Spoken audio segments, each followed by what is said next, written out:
RAS prelims 2026 विजेता series में एक बार फिर आपका स्वागत है। जैसा कि आप जानते हैं, सीरीज के माध्यम से हम आपकी आरएएस प्रीलिम्स 2026 की कंप्लीट तैयारी करवा रहे हैं ताकि आप अपनी परीक्षा में बेहतर प्रदर्शन करने की स्थिति में आए और आप परीक्षा को क्वालिफाई करें। इसी क्रम में आज हम आधुनिक राजस्थान के इतिहास पर बात करेंगे। जब हम आधुनिक राजस्थान के इतिहास की बात करते हैं तो ये बात आपको समझने की आवश्यकता है कि ये कहीं ना कहीं आधुनिक भारत के इतिहास की जो मुख्य प्रवृत्तियां हैं उससे ही प्रभावित था। तो आधुनिक भारत के इतिहास की मुख्य प्रवृत्ति क्या थी? ब्रिटिश शासन की स्थापना। जब ब्रिटिश शासन की स्थापना हुई तो ब्रिटिश शासन अपने आप में एक साम्राज्यवादी औपनिवेशिक शासन था। साम्राज्यवादी औपनिवेशिक शासन की प्रवृत्ति के कारण उसके हितों यानी ब्रिटिश हितों और भारतीय हितों में एक मूलभूत अंतर्विरोध विद्यमान था। इस मूलभूत अंतर्विरोध के कारण ब्रिटिश शासन की नीतियों के खिलाफ भारतीय प्रतिक्रियाएं उभरी। ये जो प्रतिक्रियाएं थी ये परंपरागत स्वरूप भी धारण किए हुए थी और प्रगतिशील स्वरूप भी धारण की हुई थी। यानी आप इनको दो भागों में बांट सकते हैं, प्रगतिशील प्रतिक्रियाएं और परंपरागत प्रतिक्रियाएं। जब परंपरागत प्रतिक्रियाओं की बात करते हैं तो उसको आप परिभाषित कर सकते हैं आदिवासियों के विद्रोहों में, नागरिक विद्रोहों में, किसानों के विद्रोहों में, और 1857 की जो क्रांति है वो भी परंपरागत प्रतिक्रिया के ही अंतर्गत आएगी। जब हम प्रगतिशील प्रतिक्रिया की बात करते हैं तो उसका मतलब क्या है? उसका मतलब है कि सामाजिक धार्मिक सुधार आंदोलन जो भारत में चले 19वीं शताब्दी में, और साथ ही धीरे धीरे जो राजनीतिक चेतना के विकास से भारत में अखिल भारतीय जो राष्ट्रीय संगठनों का निर्माण हुआ और राष्ट्रीय आंदोलन चला, तो राष्ट्रीय आंदोलन को आप प्रगतिशील प्रतिक्रिया के रूप में परिभाषित कर सकते हैं।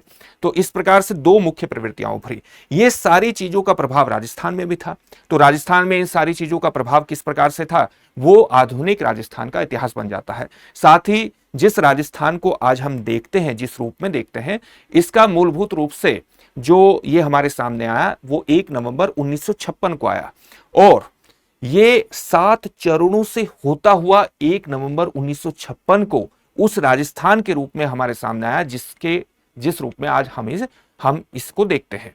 तो वे 7 चरण क्या थे ये जानना भी आपके लिए इंपॉर्टेंट है। तो इन सभी तमाम पक्षों पर हम बात करेंगे। सबसे पहले आधुनिक भारत की कुछ बुनियादी चीजों को जान लीजिए ताकि आपको राजस्थान के इतिहास की समझ बनाने में किसी भी प्रकार की कोई समस्या ना हो। इतिहास के बारे में समझ बनाना बेहद इंपॉर्टेंट है, क्योंकि समझ बना करके ही आप इतिहास से संबंधित अलग अलग तथ्यों को लंबे समय तक याद कर सकते हैं, याद रख सकते हैं, और साथ ही परीक्षा में तथ्यों को रिकॉल करने में भी आपको किसी प्रकार की परेशानी नहीं होगी। इसलिए कॉन्सेप्ट बिल्कुल क्लियर होना चाहिए, और कॉन्सेप्ट में आपको इस बात को समझना पड़ेगा कि ब्रिटिश शासन की स्थापना क्या थी, किस प्रकार से भारत में ब्रिटिश शासन की स्थापना हुई, किस तरह की उसने नीतियां अपनाई, और उसके खिलाफ जो प्रतिक्रियाएं उभरी वो प्रतिक्रियाएं किस रूप में हमारे सामने आई। तो इसी चीज को आज हम समझने की कोशिश करेंगे। जैसे भारत में ब्रिटिश शासन की स्थापना में जो मील का पत्थर था वो आप जानते हैं 1757 में प्लासी की लड़ाई थी। 1757 की जो प्लासी की लड़ाई थी, धीरे धीरे बंगाल में ब्रिटिश शासन की स्थापना होती चली गई, और इसमें एक और 1764 में जो बक्सर की लड़ाई थी उसने इसकी बेहतर पृष्ठभूमि का निर्माण कर दिया। और इसके बाद जो 1765 में इलाहाबाद की संधि हुई उससे वस्तुतः भारत में, या विशेष तौर से आप कह सकते हैं कि बंगाल में डी फैक्टो ब्रिटिश शासन की स्थापना हो गई। ब्रिटिश शासन एस्टेब्लिश हो गया 1765 में। इसको हम ब्रिटिश शासन की डी फैक्टो शुरुआत भी कहते हैं, याद कर लीजिएगा। यानी यथार्थ में शुरुआत के रूप में भी इसको परिभाषित किया जाता है। लेकिन भारत में ब्रिटिश शासन की कानूनन शुरुआत कब हुई? 1772 में हुई, और 1772 में कानूनन शुरुआत को हम कहते हैं डी जियोर के नाम से जानते हैं। तो डी फैक्टो यथार्थ में शुरुआत, डी जियोर मतलब कानूनन शुरुआत हो गई थी। अलग अलग ब्रिटिश गवर्नर जनरल्स ने अलग अलग नीतियों के माध्यम से भारत में ब्रिटिश शासन के प्रसार में महत्वपूर्ण भूमिका निभाई। जैसे आप देखेंगे मैसूर का विलय हुआ, हैदराबाद का विलय हुआ, फिर मराठाओं का भी भारत में विलय हुआ, धीरे धीरे सिंध का विलय हुआ, पंजाब का विलय हुआ, अवध को भी अपने कब्जे में लेते चले गए। यानी भारत में ब्रिटिश शासन की स्थापना कोई घटना नहीं बल्कि एक प्रक्रिया के रूप में एस्टैब्लिश थी, और इसमें अलग अलग समय में अलग अलग क्षेत्रों में शासन स्थापित हुआ। अगर हम मैसूर की बात करें तो आप देख सकते हैं कि जो प्रथम आंग्ल मैसूर युद्ध हुआ, प्रथम आंग्ल मैसूर युद्ध हुआ वो कब हुआ था? प्रथम आंग्ल मैसूर युद्ध 1767 से 1769 में हुआ था, ये पहला था। दूसरा कब हुआ था? 1780 से 1784 में हुआ था। और फिर तीसरा आंग्ल मैसूर युद्ध कब हुआ था? ये 1792 1790 से 1792 में हुआ था, और चौथा अंगल मैसूर युद्ध हुआ था 1799 में, और 1799 में ही लॉर्ड वेलेस्ली, आप जानते हैं, 1798 से 1805 तक गवर्नर जनरल थे। गवर्नर जनरल थे वेलेस्ली, कब से कब तक? 1798 से 1805 तक थे। तो आप देखेंगे कि इन्होंने सहायक संधि की शुरुआत की थी, और मैसूर ने सहायक संधि पर कब हस्ताक्षर किए? 1799 में ही किए, यानी एक प्रकार से विलय हो गया। जब हम सहायक संधि की बात करते हैं तो उसके माध्यम से ब्रिटिश सरकार की क्या नीति थी कि ब्रिटिश सरकार अलग अलग भारतीय रियासतों के साथ जो सहायक संधि करते थी, उसके तहत जो भारतीय रियासत थी उसे अपने राज्य में एक ब्रिटिश रेजिडेंट को रखना पड़ता था, ब्रिटिश रेजिडेंट को रखना पड़ता था, ब्रिटिश सेना भी रखनी पड़ती थी, और इस सेना के रखरखाव के लिए रियासत खर्च भी प्रदान करती थी, जिसे कभी कभी खिराज भी कहा जाता था, खराज भी इसको कहा जाता था। ये जो भारतीय रियासत है, इनको किसी भी प्रकार से अगर अन्य भारतीय रियासतों से संबंध एस्टेब्लिश करने हैं, चाहे मित्रता डेवलप करनी है, चाहे युद्ध करना है, या किसी अन्य प्रकार का काम करना है, तो इस ब्रिटिश रेजिडेंट की अनुमति के बिना नहीं कर सकते थे, ब्रिटिशर्स की अनुमति के बिना नहीं कर सकते थे। वैदेशिक मामलों पर भी इनका कोई प्रकार का, किसी प्रकार का नियंत्रण नहीं था। कहने को स्वायत्तता प्रदान की गई थी, लेकिन वास्तव में ये जो स्वायत्तता थी, इसका कोई अर्थ नहीं रह गया था। सहायक संधि के माध्यम से इस प्रकार की नीति अपनाई गई। इस सहायक संधि पर जो हस्ताक्षर है वो 1798 में हैदराबाद पहले से ही कर चुका था, 1799 में मैसूर ने कर दिया, 1799 में ही तंजौर ने कर दिया, फिर 1801 में अवध भी इसके अंतर्गत आ गया। आप ये भी जानते हैं कि 1813 से लेकर के 1823 के बीच गवर्नर जनरल थे हेस्टिंग्स। इस बात को आपको समझने की आवश्यकता है। 1813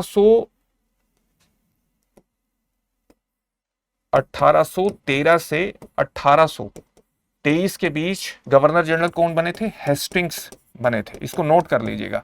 इन्होंने एक विशेष नीति का निर्माण किया जिसको हम ब्रिटिश पैरामाउंटेसी कहते हैं, यानी सर्वोच्चता के सिद्धांत का प्रतिपादन किया। और इस सर्वोच्चता के सिद्धांत के तहत इसको कई बार अधीनस्थ पृथक्करण की नीति भी कहते हैं। ये अलग अलग भारतीय रियासतों को, अलग अलग भारतीय राज्यों को अपने अधीन लेकर के आए। साथ ही इन्होंने ब्रिटिश शासन के युद्ध के माध्यम से एक्सपेंशन की भी नीति अपनाई। तो इनके शासनकाल में आप देखेंगे कि रियासतों को अधीनस्थ बनाया गया, और पृथक्करण की सीधा सा मतलब है, अधीनस्थ पृथक्करण का मतलब है कि अपने अधीन बनाया गया। यहां पर यह सिद्धांत एस्टेब्लिश किया गया कि जो ब्रिटिश सत्ता है वो अपने आप में सर्वोच्च सत्ता है। ब्रिटिश पैरामाउंटेसी कहा जाता है इसे, ब्रिटिश पैरामाउंटेसी, इसको नोट कर लीजिएगा। तो इनके द्वारा ब्रिटिश पैरामाउंटेसी नीति का पालन किया गया, भारतीय रियासतों को अधीनस्थ बनाया गया।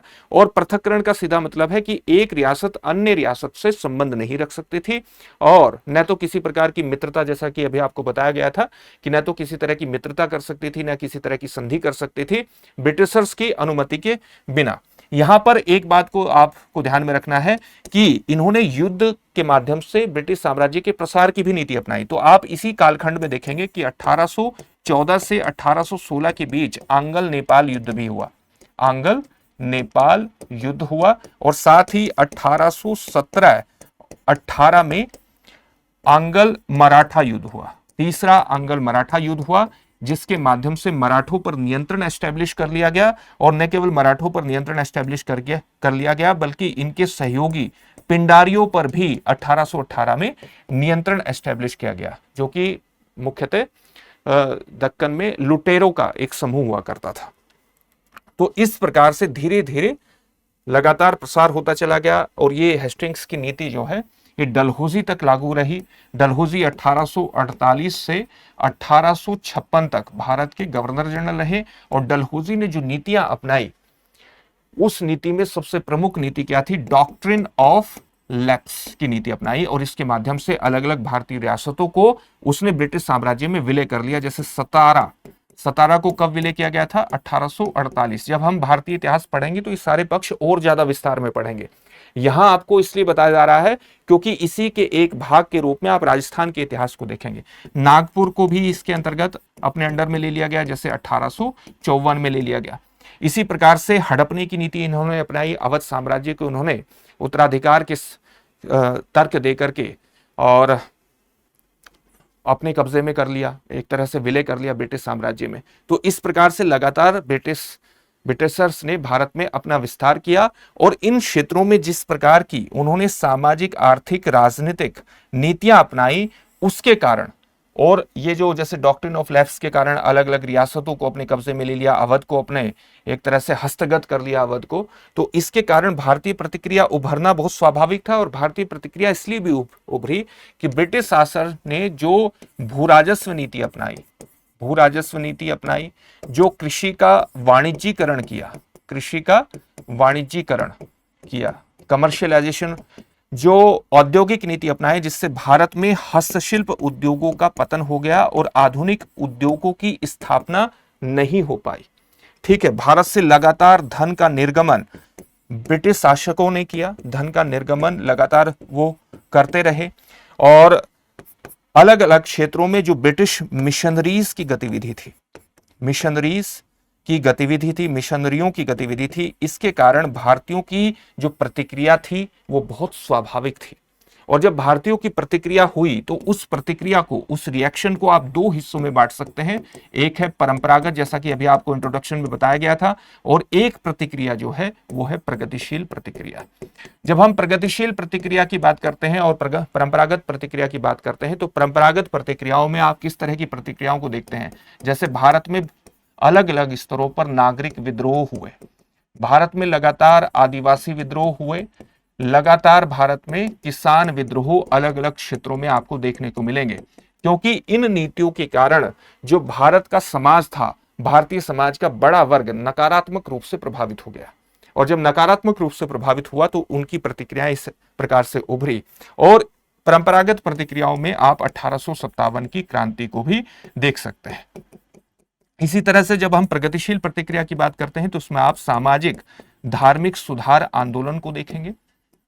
इसके अलावा इसमें धीरे धीरे भारत में राजनीतिक चेतना का विकास हुआ। 1870 के दशक में लगातार एक अखिल भारतीय राजनीतिक संगठन की डिमांड उभरने लगी और 1885 में इंडियन नेशनल कांग्रेस का गठन हुआ, जिसके नेतृत्व में मुख्य रूप से राष्ट्रीय आंदोलन की मुख्य धारा आगे बढ़ती चली गई। और उसमें 1915 के बाद विशेष तौर से 1917-18 में गांधी जी का नेतृत्व उभर गया। अब ये सारी चीजें, चाहे ब्रिटिश शासन का विस्तार हो, वो राजस्थान में भी हुआ, संधियां राजस्थान में भी हुई, राजस्थान में भी लगातार नियंत्रण एस्टेब्लिश किया गया। 1857 की जब क्रांति हुई तो ब्रिटिश वहां राजस्थान में उस समय 6 छावनियां हुआ करती थी, 6 छावनियों में से 4 में विद्रोह हुआ। तो उस विद्रोह का क्या नेचर था? साथ ही राजस्थान में सामाजिक, धार्मिक आंदोलन, सामाजिक सुधार कार्यक्रम भी हुए, आर्य समाज का वहां पर विस्तार हुआ, आर्य साहित्य का विस्तार करने के लिए एक महत्वपूर्ण यंत्रालय भी स्थापित हुआ। कौन कौन से स्वतंत्रता सेनानी थे जिन्होंने राष्ट्रीय आंदोलन में मुख्य भूमिका निभाई, ये सारी चीजें राजस्थान से भी जुड़ी हुई हैं। तो इसलिए आपको ये मुख्य प्रवृत्ति बता दी गई है। अब हम राजस्थान के आधुनिक इतिहास के अलग अलग पक्षों को देखेंगे और उससे संबंधित प्रश्न आपके एग्जामिनेशन में आएंगे। तो सबसे पहले हमें क्या देखना है? जैसा कि अभी आपको बताया गया था कि ब्रिटिश शासन ने अपने साम्राज्य का लगातार विस्तार करने के लिए कई तरह की नीतियों को अपनाया। हेस्टिंग्स के समय में ब्रिटिश पैरामाउंटेसी, यानी ब्रिटिश सर्वोच्च सत्ता को राजस्थान में स्थापित करने का लगातार प्रयास किया गया। और राजस्थान में स्थापित करने का एक प्रयास उनका यह भी था कि अगर वो राजस्थान को, अपने आप को कहीं ना कहीं राजस्थान को अपने नियंत्रण में ले लेते हैं, राजपूताना के क्षेत्र को अपने नियंत्रण में ले लेते हैं, तो ब्रिटिश साम्राज्य को मराठों से और पिंडारियों से भी सुरक्षा मिल सकती थी। इसलिए हेस्टिंग्स के काल में 1817-18 में कई प्रकार की अधीनस्थ संधियां राजपूताने के क्षेत्रों से की गई और इसमें चार्ल्स मेटकोप ने एक महत्वपूर्ण भूमिका निभाई। तो 1817-18 की जो अधीनस्थ संधियां हैं वो विशेष रूप से महत्वपूर्ण है। मराठों और पिंडारियों के खतरों से निपटने का ब्रिटिश साम्राज्य का प्रमुख उद्देश्य था और साथ ही राजपूताना में वो ब्रिटिश सर्वोच्चता को भी, ब्रिटिश पैरामाउंटेसी को भी एस्टेब्लिश करना चाहते थे। और जैसा कि आपको बताया था कि हेस्टिंग्स इस समय गवर्नर जनरल थे भारत के। हेस्टिंग्स का कार्यकाल अभी आपको बताया 1813 से लेकर के 1800 कब तक था? 1813 से लेकर 1823 के बीच में था। इन्होंने ब्रिटिश पैरामाउंटेसी की नीति अपनाई, ब्रिटिश सर्वोच्चता की नीति अपनाई और जो अलग अलग भारतीय रियासतें थी उनको यह कहा कि ब्रिटिश साम्राज्य ही सर्वोच्च सत्ता है और रियासतों की जो सत्ता है वो अपने आप में अधीनस्थ सत्ता है ब्रिटिश शासन के। तो इन्होंने राजपूताना में ब्रिटिश शासन को एस्टेब्लिश करने का प्रयास किया। लॉर्ड हेस्टिंग्स ने राजपूताना राज्यों को मराठों और पिरंडारियों के विरुद्ध इन्होंने प्राकृतिक सहयोगी बनाने का प्रयास किया, ताकि ये प्राकृतिक सहयोगी भी बने और ब्रिटिश साम्राज्य का लगातार विस्तार भी होता रहे। और इसके अंतर्गत चार्ल्स मेटकोप की विशेष रूप से भूमिका रही, जो उस समय दिल्ली के ब्रिटिश रेजिडेंट थे। प्रमुख कार्य क्या किया इन्होंने? राजस्थान की रियासतों के साथ संधियों के लिए इन्होंने बातचीत की और शासकों को ब्रिटिश अधीनता स्वीकार करने के लिए लगातार इन्होंने प्रेरित किया। तो चार्ल्स मेटकोप की इसमें विशेष भूमिका थी। इस नाम को याद रखिएगा, आपके एग्जामिनेशन में पूछा जा सकता है कि राजस्थानी या राजपूताना के क्षेत्र को नियंत्रण में लाने के लिए या उनको प्राकृतिक सहयोगी बनाने के लिए जो संधियां की गई, उसमें चार्ल्स मेटकोप की क्या भूमिका थी या किस की महत्वपूर्ण भूमिका रही? तो चार्ल्स मेटकोप की रही। यह भी पूछा जा सकता है कि चार्ल्स मेटकोप उस समय कहां के रेजिडेंट थे? तो उस समय कहां के रेजिडेंट थे? दिल्ली के ये रेजिडेंट थे। अब इसमें एक और महत्वपूर्ण बात यह है कि कब कब संधियां की गई और कौन कौन से राज्यों से की गई राजपूताना को अपने नियंत्रण में लाने के लिए। तो संधियों की प्रमुख शर्तें, तो जैसा कि अभी हमने आपको बताया था कि ब्रिटिश पारामाउंटेसी के तहत ब्रिटिश सरकार ने यह तय किया कि किसी भी विदेशी प्रकार के संबंध को रियासतें अपने आप डेवलप नहीं कर सकती है। विदेश संबंधों पर पूरा नियंत्रण ब्रिटिश शासकों का होगा। तो रियासतों को अपनी विदेश नीति का नियंत्रण छोड़ना था। बाहरी आक्रमण से सुरक्षा के बदले उन्हें वार्षिक खिराज देना ही था। ये तो सहायक संधि के तहत उन्होंने पहले से ब्रिटिश शासकों ने अपनी नीति तय कर दी थी और आंतरिक प्रशासन में स्वायत्तता देने का निर्णय ब्रिटिश सरकार ने दिया। लेकिन आंतरिक स्वायत्तता वस्तुतः एक दिखाने के ही रूप में आप समझ सकते हैं, इसका वास्तव में होना बेहद मुश्किल हो गया था। तो ब्रिटिश सरकार ने इसके माध्यम से, इन संधियों के माध्यम से अपनी सर्वोच्च सत्ता को एस्टेब्लिश करने की कोशिश की। संधियों का क्रम क्या रहा? जो पहली संधि थी वो 15 नवंबर 1817 को की गई। किस राज्य के साथ? करौली के साथ की गई। करौली के शासक जो हरबख्शपाल सिंह थे, उन्होंने पहली संधि की थी। कमेंट बॉक्स में कमेंट करके आप इस चीज को बताइए कि अगर हम ये कहें कि सहायक संधि पर हस्ताक्षर करने वाला पहला भारतीय रियासत कौन सी थी, तो वो कौन सी होगी? कमेंट बॉक्स में कमेंट करके आपको बताना है, क्योंकि ये बहुत इंपॉर्टेंट है। सहायक संधि 1798 से 1805 में शासन करने वाले लॉर्ड वेलेस्ली के द्वारा एक ब्रिटिश सत्ता को एस्टेब्लिश करने के लिए, उसको प्रसारित करने के लिए लॉर्ड वेलेस्ली के द्वारा लाई गई थी। तो पहला सहायक संधि किस राज्य के साथ की गई थी? कमेंट बॉक्स में कमेंट करके बताइए। यहां पर आप देखिए कि पहली संधि राजपूताना की किस शासक ने की? करौली के शासक हरबख्शपाल ने की। कब की थी? 15 नवंबर 1817 को की थी। दूसरा आप देखिए 26 दिसंबर 1817 को कोटा ने संधि की और 6 जनवरी 1818 को जोधपुर ने संधि की थी। इन संधियों के परिणाम क्या हुए? परिणाम बहुत स्वाभाविक है कि परिणाम यह हुआ कि इनका किसी प्रकार का नियंत्रण अपने ही शासन पर नहीं रह गया। चार्ल्स मेटकोप की कूटनीति से राजस्थान में ब्रिटिश प्रभाव बहुत तेजी से विस्तारित हुआ। राजपूताना में ब्रिटिश सर्वोच्चता एस्टैब्लिश हुई। राजपूताना की जो रियासतें हैं वो ब्रिटिश नियंत्रण में आ गई अप्रत्यक्ष रूप से। स्वायत्तता तो कहने की ही बात थी, स्वायत्तता वास्तव में एस्टैब्लिश नहीं थी। अब अलग अलग क्षेत्रों में नियंत्रण एस्टैब्लिश करने के लिए ब्रिटिश शासकों को जहां पर भी समस्या आती थी तो वो क्या करते थे कि कोई ना कोई स्पेशल ब्रिगेड को एस्टेब्लिश करते थे। इसी तरह से शेखावटी क्षेत्र में उन्होंने एक स्पेशल ब्रिगेड को एस्टेब्लिश किया, जिसको हम शेखावटी ब्रिगेड के नाम से जानते हैं, और इसकी स्थापना अंग्रेजों के द्वारा 1835 में की गई, ब्रिटिश सरकार के द्वारा 1835 में। और इस शेखावटी ब्रिगेड का जो मुख्यालय था वो 1835 में जब इसकी स्थापना हुई, इसका मुख्यालय कहां पर था? झुंझुनू जिले में इसका मुख्यालय एस्टेब्लिश किया गया। किसके नेतृत्व में इसकी स्थापना हुई? मेजर हेनरी फॉरेस्टर के नेतृत्व में इसकी स्थापना हुई थी। इसको नोट कर लीजिएगा, मेजर हेनरी फॉरेस्टर के नेतृत्व में शेखावटी ब्रिगेड की एस्टेब्लिशमेंट हुआ था, स्थापना हुई थी। इसका कारण क्या था? शेखावटी क्षेत्र के जो जागीरदार थे, जिनको ठिकानेदार भी कहा जाता था, उनके द्वारा जयपुर राज्य की सत्ता को नहीं मानना और साथ ही ब्रिटिश सर्वोच्चता का विरोध करना। तो कहीं पर अगर ब्रिटिश सत्ता का विरोध होता था तो उसको अलग अलग प्रकार से दबाने का प्रयास करती थी ब्रिटिश सरकार, और इसी क्रम में शेखावटी क्षेत्र में ब्रिटिश शासन का विरोध करने के लिए, ब्रिटिश शासन के विरोध को दबाने के लिए शेखावटी ब्रिगेड ब्रिटिश शासन के द्वारा शुरू की गई, ताकि ब्रिटिशर्स का यह मानना था कि क्षेत्र में कानून व्यवस्था बनाए रखी जा सके और साथ ही वो क्रांतिकारियों और जो विद्रोही थे उनका दमन करना चाहते थे। जो शेखावटी ब्रिगेड थी वो किस प्रकार की सेना थी? एक घुड़सवार सेना थी, यानी एक कैवलरी रेजिमेंट था। ब्रिटिश सरकार द्वारा स्थानीय विद्रोहियों को दबाने, स्थानीय विद्रोह को दबाने, क्षेत्र में नियंत्रण बनाए रखने के लिए इसका उपयोग किया गया। किसका प्रयोग किया गया? शेखावटी ब्रिगेड का प्रयोग किया गया, स्थानीय विद्रोहों को दबाने के लिए, क्षेत्र में नियंत्रण एस्टेब्लिश करने के लिए। 1857 की क्रांति में कहीं ना कहीं इसकी भूमिका रही। किस प्रकार से इसकी भूमिका रही 1857 की क्रांति में? शेखावटी क्षेत्र में इस ब्रिगेड का विरोध हुआ, विशेष रूप से डूंग जी और जवाहर जी जैसे जो लोक नायक थे, जिनको कई बार लोक देवता भी कहा जाता है, उन्होंने शेखावटी ब्रिगेड की गतिविधियों का लगातार विरोध किया। ब्रिटिश साम्राज्य इसका विलय करने के लिए, एक प्रकार से इसको परिवर्तित करने के लिए बाध्य हुआ, इसको पुनर्गठित करने के लिए बाध्य हुआ और 1903 में शेखावटी ब्रिगेड को पुनर्गठित करके 13वीं राजपूत रेजिमेंट, जिसको शेखावटी रेजिमेंट भी कहा जाता था, 13वीं राजपूत रेजिमेंट बना दिया गया। तो जब इसका लगातार विरोध बढ़ता चला गया शेखावटी ब्रिगेड का, तो ब्रिटिश साम्राज्य इसको पुनर्गठित करने के लिए भी बाध्य हुआ और उसी से हमारे सामने आती है 13वीं राजपूत रेजिमेंट, जिसको शेखावटी रेजिमेंट भी कहा जाता है, वो हमारे सामने अस्तित्व में आती है। चलिए अब आगे बढ़ते हैं और अगले महत्वपूर्ण टॉपिक को देखते हैं। जैसा कि अभी आपको बताया था, हालांकि इस टॉपिक को, जो वॉल्टर कृत राजपूत हितकारिणी सभा है, इसको हमें बाद में पढ़ना चाहिए, क्योंकि ये कहीं ना कहीं जो प्रगतिशील प्रतिक्रियाएं हैं उसको अभिव्यक्त करता है। प्रगतिशील प्रतिक्रियाओं में हमने देखा था कि भारतीय समाज का एक बहुत बड़ा वर्ग था जो ये मानता था कि भारत की सामाजिक सांस्कृतिक महत्वपूर्ण विशेषताओं में ब्रिटिश शासन हस्तक्षेप कर रहा है, ताकि भारतीय अपनी ही संस्कृति के प्रति हीन भावना में चले जाएं।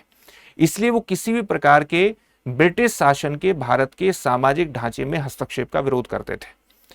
उनको यह भी, इस बात का भी एहसास था कि भारतीय समाज में कुछ कुरीतियां भी विद्यमान हैं और इन कुरीतियों से लड़ने के लिए जरूरी है कि वो स्वयं ही प्रयास करें। और इन्हीं प्रयासों का नतीजा था कि भारत में सामाजिक धार्मिक सुधार आंदोलन चले। और इन सामाजिक धार्मिक सुधार आंदोलनों को आप ब्रह्म समाज की स्थापना, आर्य समाज की स्थापना के रूप में देख सकते हैं। इसी तरह के एक उदाहरण के रूप में आप देख सकते हैं वॉल्टर कृत राजपूत हितकारिणी सभा को। इसकी स्थापना कब हुई थी? 9 मार्च 1888 को इसकी स्थापना हुई थी। कहां पर स्थापना हुई थी? अजमेर में स्थापना हुई। और इसके जो संस्थापक थे वो थे कर्नल वॉल्टर। कर्नल वॉल्टर इसके स्थापक थे, संस्थापक थे। और इसको नोट कर लीजिएगा, ये आपसे पूछा जा सकता है। साथ ही इसका स्थापना वर्ष भी आपसे पूछा जा सकता है। यह भी पूछा जा सकता है कहां पर इसकी स्थापना हुई थी। मुख्य उद्देश्य क्या था? राजपूत समाज में जो कुरीतियां विद्यमान थी उनको दूर करना इसका मुख्य उद्देश्य था और समाज में सुधार करना चाहते थे, जागरूकता फैला करके। इनका यह मुख्य उद्देश्य रहा। सामाजिक सुधार इन्होंने किस प्रकार के किए? जैसे मृत्यु भोज के समय जो खर्च किया जाता था, जिसको हम मृत्यु भोज को उस राजपूत क्षेत्र में क्या कहा जाता था? नुक्ता कहा जाता था। तो मृत्यु भोज पर जो अत्यधिक खर्च किया जाता था और अनावश्यक खर्च किया जाता था, उससे सीमित करने के लिए वॉल्टर कृत सभा के द्वारा, राजपूत हितकारिणी सभा के द्वारा कुछ महत्वपूर्ण नियम बनाए गए। साथ ही इसने विवाह संबंधी कुछ नियम भी तय किए। बाल विवाह रोकने के लिए इसके द्वारा न्यूनतम आयु भी निर्धारित की गई। लड़कियों के लिए 14 वर्ष और लड़कों के लिए 18 वर्ष निर्धारित कर दी गई आयु। कई कुप्रथाओं के उन्मूलन पर भी इसने विशेष रूप से जोर दिया, जैसे दहेज प्रथा और बहुविवाह। इसके उन्मूलन पर, इसके एलिमिनेशन पर भी विशेष रूप से लगातार जोर दिया। और साथ ही शिक्षा के प्रचार पर भी इनका विशेष रूप से जोर रहा। शिक्षा के प्रचार प्रसार का भी, शिक्षा को बढ़ावा देने का भी इनके द्वारा प्रयास किया गया। अब आपने देखा कि भारतीयों की, एक तो आपने सामाजिक प्रगतिशील प्रतिक्रिया के उदाहरण के रूप में देख लिया। अब एक परंपरागत प्रतिक्रिया का भी उदाहरण देख लेते हैं, 1857 की क्रांति। 1857 की क्रांति को भी आप किसी घटना के रूप में नहीं बल्कि एक प्रक्रिया के रूप में ही परिभाषित कर सकते हैं, क्योंकि जैसे जैसे भारत में ब्रिटिश शासन का विस्तार होता चला गया और उन्होंने जिस प्रकार की राजनीतिक, सामाजिक, आर्थिक, सांस्कृतिक नीतियां अपनाई, उससे आर्थिक सामाजिक सांस्कृतिक नीति अपनाई, उससे भारतीय समाज की तरफ से एक प्रतिक्रिया आई। भारतीय समाज में असंतोष पैदा हुआ। यह असंतोष लगातार बढ़ता जा रहा था। यह असंतोष अलग अलग क्षेत्रों में अलग अलग नागरिक विद्रोहों, आदिवासी विद्रोहों, किसान विद्रोहों के रूप में प्रकट भी हो रहा था। लेकिन धीरे धीरे असंतोष एक जगह एक गुस्से के रूप में भी उबल रहा था। 1857 में कुछ ऐसी घटनाएं घटी जिससे ये जो असंतोष था ये इकट्ठा हो गया 1857 की क्रांति के रूप में। इस 1857 की क्रांति की अभिव्यक्ति राजस्थान क्षेत्र में भी हुई। उस समय राजस्थान में ब्रिटिश साम्राज्य की 6 छावनियां हुआ करती थी और इन 6 छावनियों में से 4 छावनियों में विद्रोह हुआ। और आप देखेंगे कि 6 छावनियां कहां पर थी और साथ ही आप ये भी देखेंगे कि सामान्य कारण क्या थे। सामान्य कारण भी आपको पता होना चाहिए, क्योंकि कई बार आपके ऑप्शन में ये पूछा जा सकता है निम्नलिखित में से 1857 की क्रांति या 1857 के विद्रोह का क्या कारण था। तो आपसे ऑप्शन में पूछा जा सकता है, यह भी पूछा जा सकता है कि इनमें से कौन सा कारण विद्यमान नहीं था। तो आपको कारण पता होना चाहिए। सामान्य रूप से हमने कारणों पर चर्चा कर ली है, एक ब्रॉड वे में आप समझ गए होंगे, लेकिन थोड़ा सा देख लेते हैं। ये सारे कारण आपको बताए जा चुके हैं। गवर्नर जनरल लॉर्ड वेलेस्ली, जिन्होंने 1798 से 1805 तक भारत के गवर्नर जनरल थे, इनके द्वारा सहायक संधि की शुरुआत की गई थी और भारतीय रियासतों पर नियंत्रण एस्टेब्लिश करने का एक तरीका था। लॉर्ड हार्डिंग्स की जो आश्रित पार्थक्यकरण की नीति थी, इसके कारण भी लगातार इसको हेस्टिंग्स अधीनस्थ पृथक्करण की जो नीति है, इसको हेस्टिंग कर लीजिएगा, हेस्टिंग, ठीक है। तो लगातार हेस्टिंग की नीति के कारण, सहायक संधि की नीति के कारण रियासतों को अपने नियंत्रण में एस्टेब्लिश किया गया, अपने नियंत्रण में लाया गया। उनसे कहा गया कि उनके आंतरिक प्रशासन में स्वायत्तता प्रदान की जाएगी, लेकिन वस्तुतः वो स्वायत्तता भी प्रदान नहीं किया गया और उन्हें कई अपमानजनक संधियां करने के लिए बाध्य भी ब्रिटिश शासकों के द्वारा किया गया। जो वादे आंतरिक मामलों में हस्तक्षेप न करने के लिए किए गए थे, उनका लगातार उल्लंघन किया गया। अंग्रेज अपने समर्थकों को उत्तराधिकारी बना करके राज्यों पर अप्रत्यक्ष नियंत्रण एस्टेब्लिश करने लगे। साथ ही जो ब्रिटिश सेना रियासतों में रहती थी, उसका खर्च भी उठाना पड़ता था। अगर उसका खर्च रियासत नहीं दे पाती थी तो उनसे चक्रवृद्धि ब्याज लिया जाता था। उनका लगातार ब्याज बढ़ता चला गया इससे, और सेना के रखरखाव के लिए वो पैसे भी देते थे, ट्रिब्यूट देते थे, जिसको खिराज कहते थे। प्रशासनिक स्थिति क्या थी? अधिकांश शासक अपने प्रशासनिक अधिकार खो बैठे थे और केवल ब्रिटिश रेजिडेंट के अनुरूप ही अपने कार्यों को अंजाम देते थे। ये असंतोष लगातार रियासतों में बढ़ता जा रहा था। किसानों और आम जनता के हितों को नुकसान पहुंचाया गया। अलग अलग भू राजस्व की नीति के माध्यम से, कृषि के वाणिज्यीकरण के माध्यम से, हस्तशिल्प के पतन के माध्यम से भारत में आधुनिक उद्योगों का विकास नहीं हुआ। भारत में लगातार धन का निर्गमन होता चला गया। ब्रिटिश सत्ता जो है वस्तुतः वो लगातार, ब्रिटिश अधिकारियों ने बहुत पैसा कमाया और साथ ही ब्रिटिश अधिकारी या जो ब्रिटिश कंपनी थी वो एक संस्थागत रूप से लगातार धन का निर्गमन करती रही और उसे ब्रिटेन पहुंचाती रही। इससे ब्रिटेन में तो औद्योगिक विकास हुआ, भारत में लगातार औद्योगिक विकास के क्षेत्र में भारत पिछड़ता चला गया और हस्तशिल्प के पतन की स्थिति भारत में उत्पन्न हुई। इससे क्या हुआ? ग्रामीण क्षेत्र ऋणग्रस्तता में चला गया, वहां लगातार अकाल पड़ने लगे। ब्रिटिश शासन की जो अकाल नीति थी वो भी कहीं ना कहीं अकाल से नहीं निपटती थी।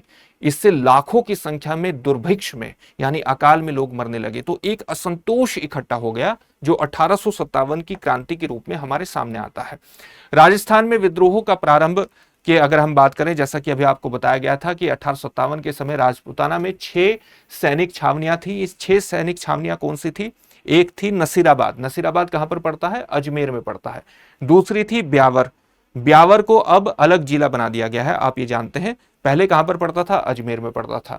तीसरी जो छावनी थी वो एरिनपुरा में थी, पाली में पड़ता है। चौथी छावनी जो कि राजपूताना का हिस्सा हुआ करता था, नीमच में थी। नीमच वर्तमान में कहां है? मध्य प्रदेश में है। और 5वीं छावनी थी देवली, टोंक में पड़ता है। और जो 6ठी छावनी थी वो खैरवाड़ा थी। खैरवाड़ा उदयपुर की एक तहसील है वर्तमान में। तो उदयपुर में ये 6 छावनियां थी और इन 6 छावनियों में से 4 में विद्रोह हुआ। कौन कौन सी छावनियों में विद्रोह हुआ? जैसे नसीराबाद में हुआ, नीमच में हुआ, एरिनपुरा में हुआ और देवली में हुआ। और कहां पर विद्रोह नहीं हुआ था?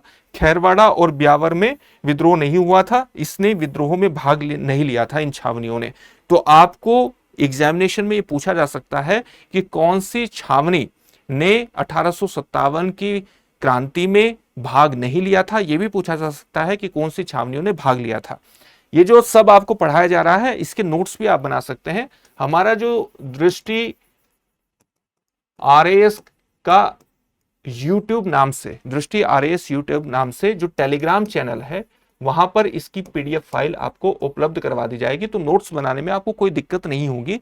वर्तमान में आप अपना ध्यान केवल समझने पर लगा सकते हैं। तो छावनियों में, कौन सी छावनियों में विद्रोह हुआ? नसीराबाद, नीमच, एरिनपुरा, देवली। किन छावनियों में विद्रोह नहीं हुआ? खेरवाड़ा में नहीं हुआ और ब्यावर में नहीं हुआ। ब्यावर वर्तमान में नया जिला बन गया है, पहले यह अजमेर में आता था। उस समय राजपूताना में अंग्रेजों के प्रमुख अधिकारी कौन थे? एजेंट टू गवर्नर जनरल कौन थे? George Patrick Lawrence. ये बेहद महत्वपूर्ण तथ्य है, इसको नोट कर लीजिएगा। और नोट करके आप ये मानिए कि आपसे एग्जामिनेशन में पूछे जाने की संभावना है। उस समय राजपूताना में अंग्रेजों के प्रमुख अधिकारी कौन थे? एजेंट टू गवर्नर जनरल कौन थे? जॉर्ज पैट्रिक लॉरेंस थे। कब थे? 1857 की क्रांति के समय। तो ये आपसे पूछा जा सकता है एग्जामिनेशन में, इसको नोट कर लीजिएगा। अब हम देखते हैं कि 1857 की क्रांति के समय जो अलग अलग छावनियों में विद्रोह हुआ, उसकी प्रक्रिया क्या थी, किस तरह की घटनाएं घटी। तो सबसे पहले हम देखते हैं कि नसीराबाद में क्या हुआ था। नसीराबाद कहां पर पड़ता है? अजमेर में पड़ता है। तो राजस्थान में विद्रोह की शुरुआत वस्तुतः 28 मई 1857 को हुई और 28 मई 1857 को नसीराबाद से, छावनी से इसकी शुरुआत हुई। और सबसे पहले जो 15वीं बंगाल नेटिव इन्फेंट्री थी, उसके सैनिकों के द्वारा विद्रोह की शुरुआत हुई। इसके 2 दिन बाद ही 30वीं बंगाल नेटिव इन्फेंट्री भी विद्रोह में शामिल हो गई। विद्रोही सैनिकों ने दिल्ली की ओर कूच किया। जैसा कि आपने देखा कि मेरठ में जब विद्रोह की शुरुआत हुई थी, मेरठ से भी विद्रोही सैनिक कहां पर चले? दिल्ली की ओर कूच किए। क्योंकि उस समय भी जो ब्रिटिश शासन, जो एक भारतीय बादशाहत के रूप में देखा जाता था, जो भारत के प्रमुख के रूप में देखा जाता था, कहीं ना कहीं जो मुगल साम्राज्य के शासक थे, मुगल साम्राज्य के शासक के प्रति एक भारतीय शासक के होने का भाव था। तो मुगल शासक को फिर से सत्ता में बिठाने का इनका एक प्रयास था। और मुगल शासक कहां पर रहते थे? दिल्ली में रहते थे। तो इसलिए दिल्ली की ओर छावनियों में विद्रोह करने वाले जो सैनिक थे, उन्होंने विद्रोह करने के बाद दिल्ली की ओर कूच किया। नीमच में कब विद्रोह की शुरुआत हुई? नीमच छावनी में 3 जून 1857 को विद्रोह हुआ। और इसका नेतृत्व किसके द्वारा किया गया? एक सैनिक थे, हीरा सिंह। तो हीरा सिंह नाम के सैनिक के द्वारा विद्रोह किया गया। किस प्रकार की घटनाएं घटी? जैसे चित्तौड़, हमीरगढ़, बनेड़ा में अंग्रेजी जो बंगले थे, वो विद्रोही सैनिकों ने लूटे। क्योंकि एक अंग्रेजी शासन के प्रति लगातार रोष बढ़ता जा रहा था सैनिकों में। इसके बाद वे शाहपुरा पहुंचे।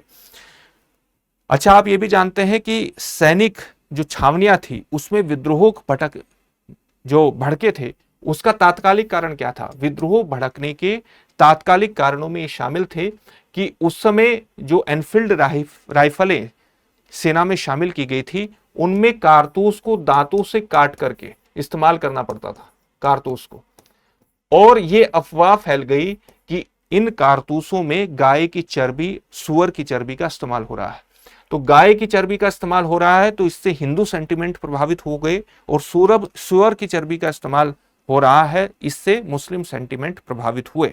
और बाद में जो अफवाह है, ये वास्तव में सच भी पाई गई। बाद में ये सच भी पाई गई कि ये अफवाह सच थी। तो इस कारण से सैनिकों में, अलग अलग छावनियों के सैनिकों में विद्रोह बढ़ता चला गया। शाहपुरा के विद्रोह की अगर हम बात करें, ये इसके बाद जो नीमच के विद्रोही सैनिक हैं, वो शाहपुरा पहुंचे। वहां का जो सामंत था, उसने विद्रोही सैनिकों को शरण प्रदान की और साथ ही खाद्य सामग्री की आपूर्ति करके सहायता भी की। शाहपुरा से सैनिक निम्बाहेड़ा पहुंचे, जहां देवली छावनी के सैनिक भी उनसे जुड़ गए और सभी ने मिलकर के दिल्ली की ओर कूच किया। तो दिल्ली की ओर कूच करना एक प्रमुख, आप कह सकते हैं, घटना के रूप में परिभाषित कर सकते हैं। एरिनपुरा छावनी थी। एरिनपुरा छावनी में विद्रोह की शुरुआत कब हुई? आप जानते हैं एरनपुरा में विद्रोह की शुरुआत तो 1857 में ही हुई, लेकिन 1835 ईस्वी में अंग्रेजों ने एक लीजियन का गठन किया था जिसको हम जानते हैं जोधपुर लीजियन के नाम से। तो लीजियन का मुख्यालय कहां था? इसका एरनपुरा में था। एरनपुरा के सैनिकों की एक टुकड़ी को माउंट आबू भेजा गया था, और जब माउंट आबू इस सैनिक टुकड़ी को भेजा गया तो इन्होंने माउंट आबू में विद्रोह कर दिया। बाद में ये सैनिक एरनपुरा लौटकर अन्य विद्रोहियों से मिल गए। एरनपुरा छावनी के अन्य सैनिकों से मिल गए। विद्रोही सैनिकों ने नारा दिया, चलो दिल्ली मारो फिरंगी। चलो दिल्ली मारो फिरंगी के नारे लगाते हुए वे आगे बढ़े, और इसमें नेतृत्व विशेष रूप से आउवा के ठाकुर कुशाल सिंह का रहा।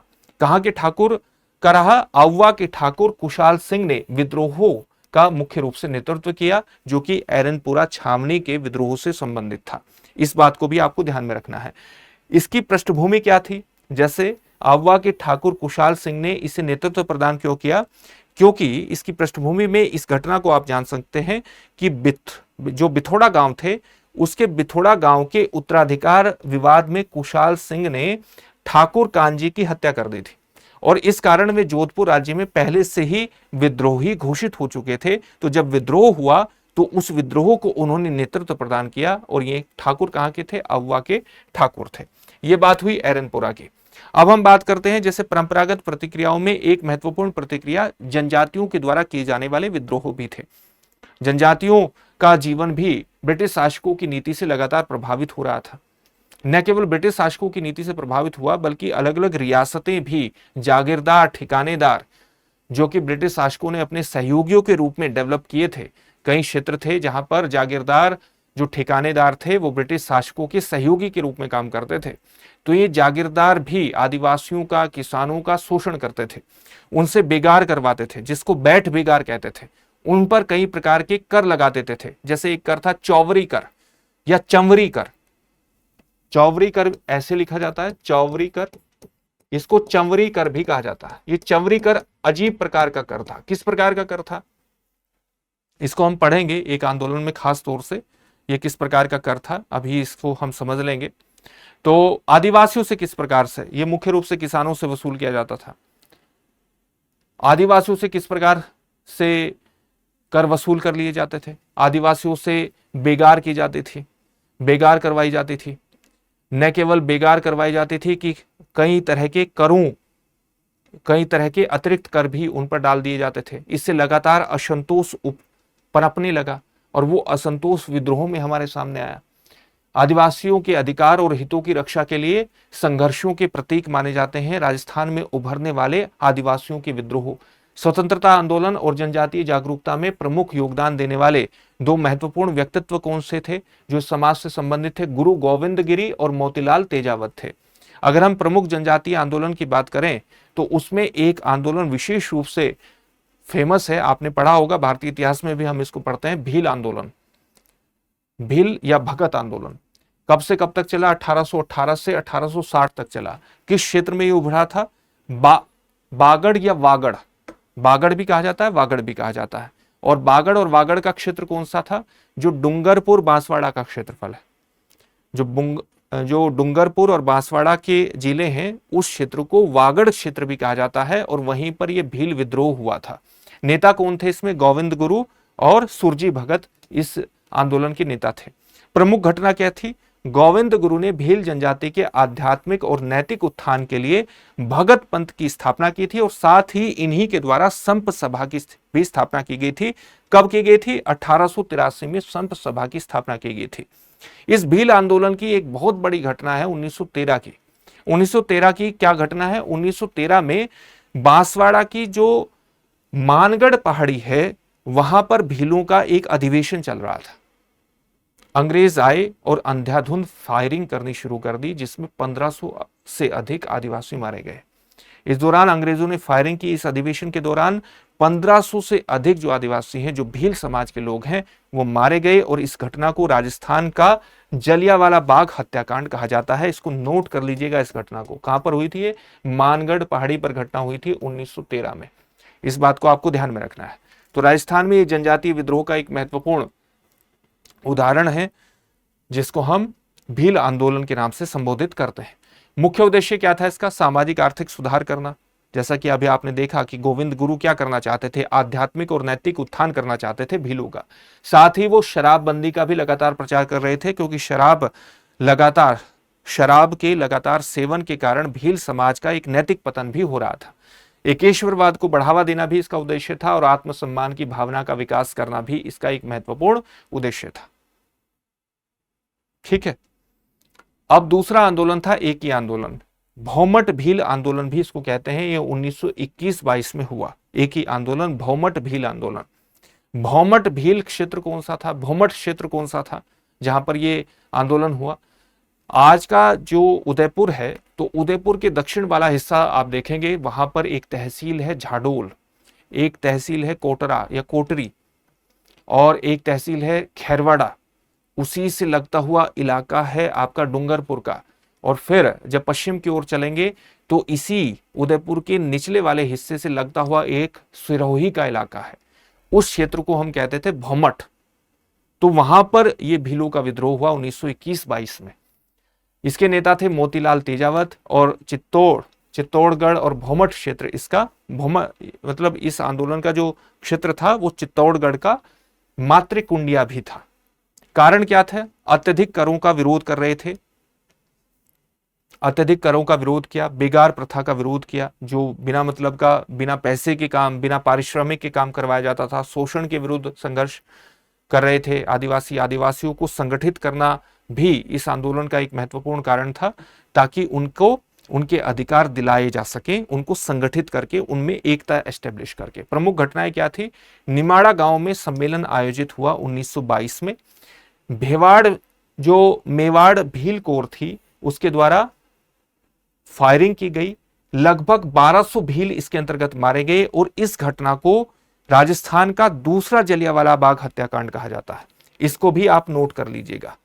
1921 में इनके द्वारा एक 21 सूत्रीय मांग को प्रस्तुत किया गया। इस 21 सूत्रीय मांग को मेवाड़ की पुकार भी कहा जाता है, मेवाड़ की पुकार भी कहा जाता है। एक ही आंदोलन के दौरान 1921 में 21 सूत्रीय मांग प्रस्तुत की गई थी। इस एक ही आंदोलन का मुख्य उद्देश्य अत्याचारों से मुक्ति, बेगार प्रथा का विरोध, अत्यधिक करों के खिलाफ संघर्ष और जागीरदारों के शोषण से छुटकारा पाना था। इन आंदोलनों ने स्वतंत्रता आंदोलन में महत्वपूर्ण भूमिका निभाई थी, ये आप जानते ही हैं। एक और आंदोलन आपने पढ़ा होगा, राजस्थान के संदर्भ में विशेष रूप से महत्वपूर्ण है, और बिजौलिया किसान आंदोलन। बिजौलिया किसान आंदोलन कब हुआ था? 1897 से 1941 तक चला, और मुख्यतः ये 3 चरणों में हुआ, और 3 चरणों में आप देखेंगे इसने अलग अलग नेतृत्व को हासिल किया। बिजौलिया किसान आंदोलन आपसे पूछा जा सकता है, विशेष रूप से मुख्य परीक्षा में भी इससे प्रश्न आ सकता है। बिजौलिया क्षेत्र कहां पर पड़ता है? भीलवाड़ा में पड़ता है, और मेवाड़ राज्य का प्रथम श्रेणी का यह ठिकाना भी था। कारण क्या था इसका? अत्यधिक कर, बेगार प्रथा, जागीरदारों और किसानों के बीच लगातार कटुता बढ़ती जा रही थी। जब हम पहले चरण की बात करते हैं तो इसका पहला चरण हुआ 1897 से 1915, और इसमें स्थानीय नेतृत्व से ही इसकी शुरुआत हुई थी। जब हम इसके द्वितीय चरण की शुरुआत करते हैं तो द्वितीय चरण की शुरुआत इसकी 1915 से हुई, और इसका जो दूसरा चरण है वो 1923 तक चला। इसमें नेतृत्व किसका रहा? ये बहुत इंपॉर्टेंट है। इसमें नेतृत्व रहा विजय सिंह पथिक का, माणिक्यलाल वर्मा का और साधु सीताराम दास का। इन 3 व्यक्तियों का नेतृत्व रहा। इसके अलावा आप जानते हैं कि जो गणेश शंकर विद्यार्थी थे, जो पत्रकार थे, उन्होंने प्रताप अखबार के माध्यम से इस आंदोलन का बहुत प्रचार भी किया। गणेश शंकर विद्यार्थी जिन्होंने कानपुर से प्रताप अखबार निकालते थे, उन्होंने अखबार के माध्यम से इस आंदोलन का बहुत प्रचार किया। महात्मा गांधी तक ये न्यूज पहुंची, और महात्मा गांधी ने इसकी जानकारी के लिए पथिक को मुंबई बुलाया। विजय सिंह पथिक को मुंबई बुलाया महात्मा गांधी ने, जब महात्मा गांधी को यह जानकारी पहुंची। इसके तृतीय चरण की शुरुआत कब हुई? 1923 में हुई, और यह तृतीय चरण कब तक चला? 1941 तक यह तीसरा चरण चला। और इस तीसरे चरण में मुख्य नेतृत्व किसका रहा? जमनालाल बजाज का रहा और राम नारायण चौधरी का रहा। 2 मुख्य व्यक्तित्व थे जो बिजौलिया किसान आंदोलन के तीसरे चरण में नेतृत्व प्रदान करने वाले लोग थे। 1941 में यह आंदोलन समाप्त हुआ, और भारत का पहला सफल अहिंसक किसान आंदोलन माना जाता है। जैसा कि अभी आपको बताया था कि किसान आंदोलन के प्रमुख कारण में एक कारण ये भी था कि किसानों पर चौवरी कर लगाया गया, जिसको हम चंवरी कर भी कहते हैं। जैसे ये चंवरी कर जो है 1903 में आपको देखने को मिलेगा, राव कृष्ण सिंह के द्वारा इसको लगाया गया था। ये कर क्या था? ये बहुत ही अजीब प्रकार का कर था। अजीब प्रकार का कर क्यों था? कि अगर कोई किसान अपनी बेटी की शादी करता है तो इस शादी पर कर लगा दिया गया। जो आधिकारिक स्रोत बताते हैं वो बताते हैं कि 5% का कर था, और कई स्रोत ये भी बताते हैं कि ये कर 13% का था और भू राजस्व के अतिरिक्त था। तो किसानों ने इसका बड़ा विरोध किया। किसानों ने अपनी लड़कियों का विवाह करना छोड़ दिया और 200 अविवाहित जो कुंवारी लड़कियां थी उनको उनके माध्यम से जो वहां के ठिकानेदार थे, राव कृष्ण सिंह थे, उनके सामने प्रदर्शन किया। और यही कारण है कि 1904 में इस चंवरी कर को वापस ले लिया गया। 1904 में चंवरी कर को समाप्त कर दिया गया। तो 1903 लिखा है, यहाँ कई संदर्भ ये भी आते हैं कि 1903 में ये लगाया गया था और 1904 में इसको समाप्त कर दिया गया था। ठीक है, इसे और ज्यादा कंफर्म हम कर लेंगे। वैसे संदर्भ यही आता है कि 1903 में इसको लगाया गया और 1904 में इसको समाप्त कर दिया गया। एक और कर था जिसको आप उत्तराधिकार शुल्क के रूप में एस्टेब्लिश कर सकते हैं। अगर कोई उत्तराधिकार, नया उत्तराधिकारी बनता है तो उसको मान्यता प्रदान करने के लिए राजाओं ने एक और कर लगाना शुरू कर दिया। वो कर क्या था? तलवार बंधाई कर। तो तलवार बंधाई कर का भी लगातार विरोध किया किसानों ने 1923 में। इसका मुख्य रूप से विरोध हुआ। मेवाड़ सरकार ने किसानों की मांगे कब स्वीकार की? 1941 में, और इसलिए यह आंदोलन 1941 तक चला। बिजोलिया किसान आंदोलन के नाम से हम इसे जानते हैं। एक और किसान आंदोलन विशेष रूप से फेमस हुआ जिसको हम बेगू किसान आंदोलन के नाम से जानते हैं, और ये कब हुआ था? 1921 में हुआ था। बेगू कहां पर पड़ता है? ये पड़ता है चित्तौड़गढ़ में। चित्तौड़गढ़ की एक तहसील है बेगू वर्तमान में। और ये क्यों हुआ था? लगातार किसानों पर अत्यधिक कर लगाए जा रहे थे, उनसे बैठ बेगार के माध्यम से बेगार करवाई जाती थी, बिना पारिश्रमिक के काम करवाया जाता था। लाग बाट या लाग बाग व्यवस्था, लाग बाग व्यवस्था में कौन से अतिरिक्त प्रकार के कर थे? जो भू राजस्व से अलग प्रकार के कर। लाग बाग व्यवस्था में इसको लागट भी कहते थे, लगट भी, इसके लगट के नाम से भी इसको संबोधित करते थे। लाग बाग व्यवस्था यह क्या थी? भू राजस्व से अलग प्रकार के अतिरिक्त कर।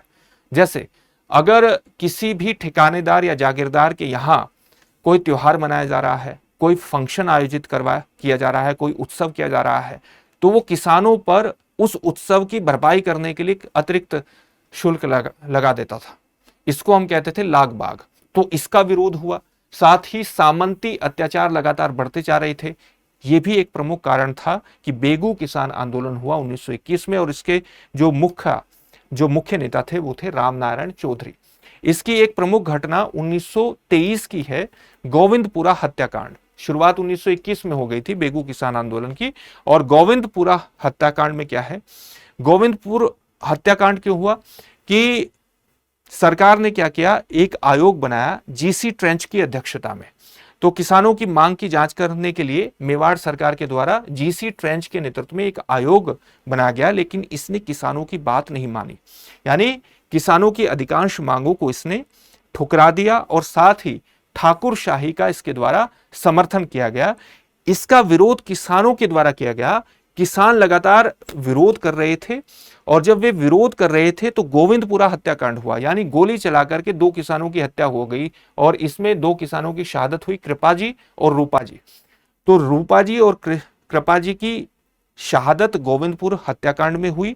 और ये गोविंदपुर हत्याकांड किससे संबंधित है? बेगू किसान आंदोलन से संबंधित है। ये प्रश्न आपसे पूछा जा सकता है, इसको नोट कर लीजिएगा। गोविंदपुरा में निहत्थे किसानों पर गोली चलाने का आदेश वस्तुतः जीसी ट्रेंच के द्वारा ही दिया गया था। यह घटना इस आंदोलन में एक इन्फ्लेक्शन पॉइंट था। इन्फ्लेक्शन पॉइंट जिसने इस आंदोलन की एक तस्वीर बदल दी, क्योंकि इसके बाद इसमें जो नेतृत्व एस्टैब्लिश हुआ वो विजय सिंह पथिक ने संभाला। विजय सिंह पथिक को सरकार ने गिरफ्तार कर लिया 1923 को। 10 सितंबर 1923 को इनकी गिरफ्तारी हुई, और आंदोलन के परिणाम स्वरूप बेगों में इसका उन्होंने गिरफ्तार भले ही कर लिया हो, लेकिन यह आंदोलन इतना लगातार बढ़ता जा रहा था कि बंदोबस्त व्यवस्था, इस आंदोलन के परिणाम स्वरूप जो लगान की दरें हैं वो निर्धारित कर दी गई, और जो बेगार प्रथा थी, जो बेगार प्रथा का विरोध कर रहे थे, उस बेगार प्रथा को भी समाप्त कर दिया गया एक तरह से। तो किसानों को कहीं ना कहीं इस आंदोलन से सफलता मिली। बूंदी किसान आंदोलन 1922 भी विशेष रूप से महत्वपूर्ण है। और बूंदी किसान आंदोलन का कारण था, इसका कारण भी वही था, लाग बाग की व्यवस्था, जो अतिरिक्त कर वसूले जा रहे थे, ये उसके कारणों में भी जो बैठ बेगार की व्यवस्था थी, जो बिना पारिश्रमिक के काम करवाया जाता था, इसका भी कारण वही था।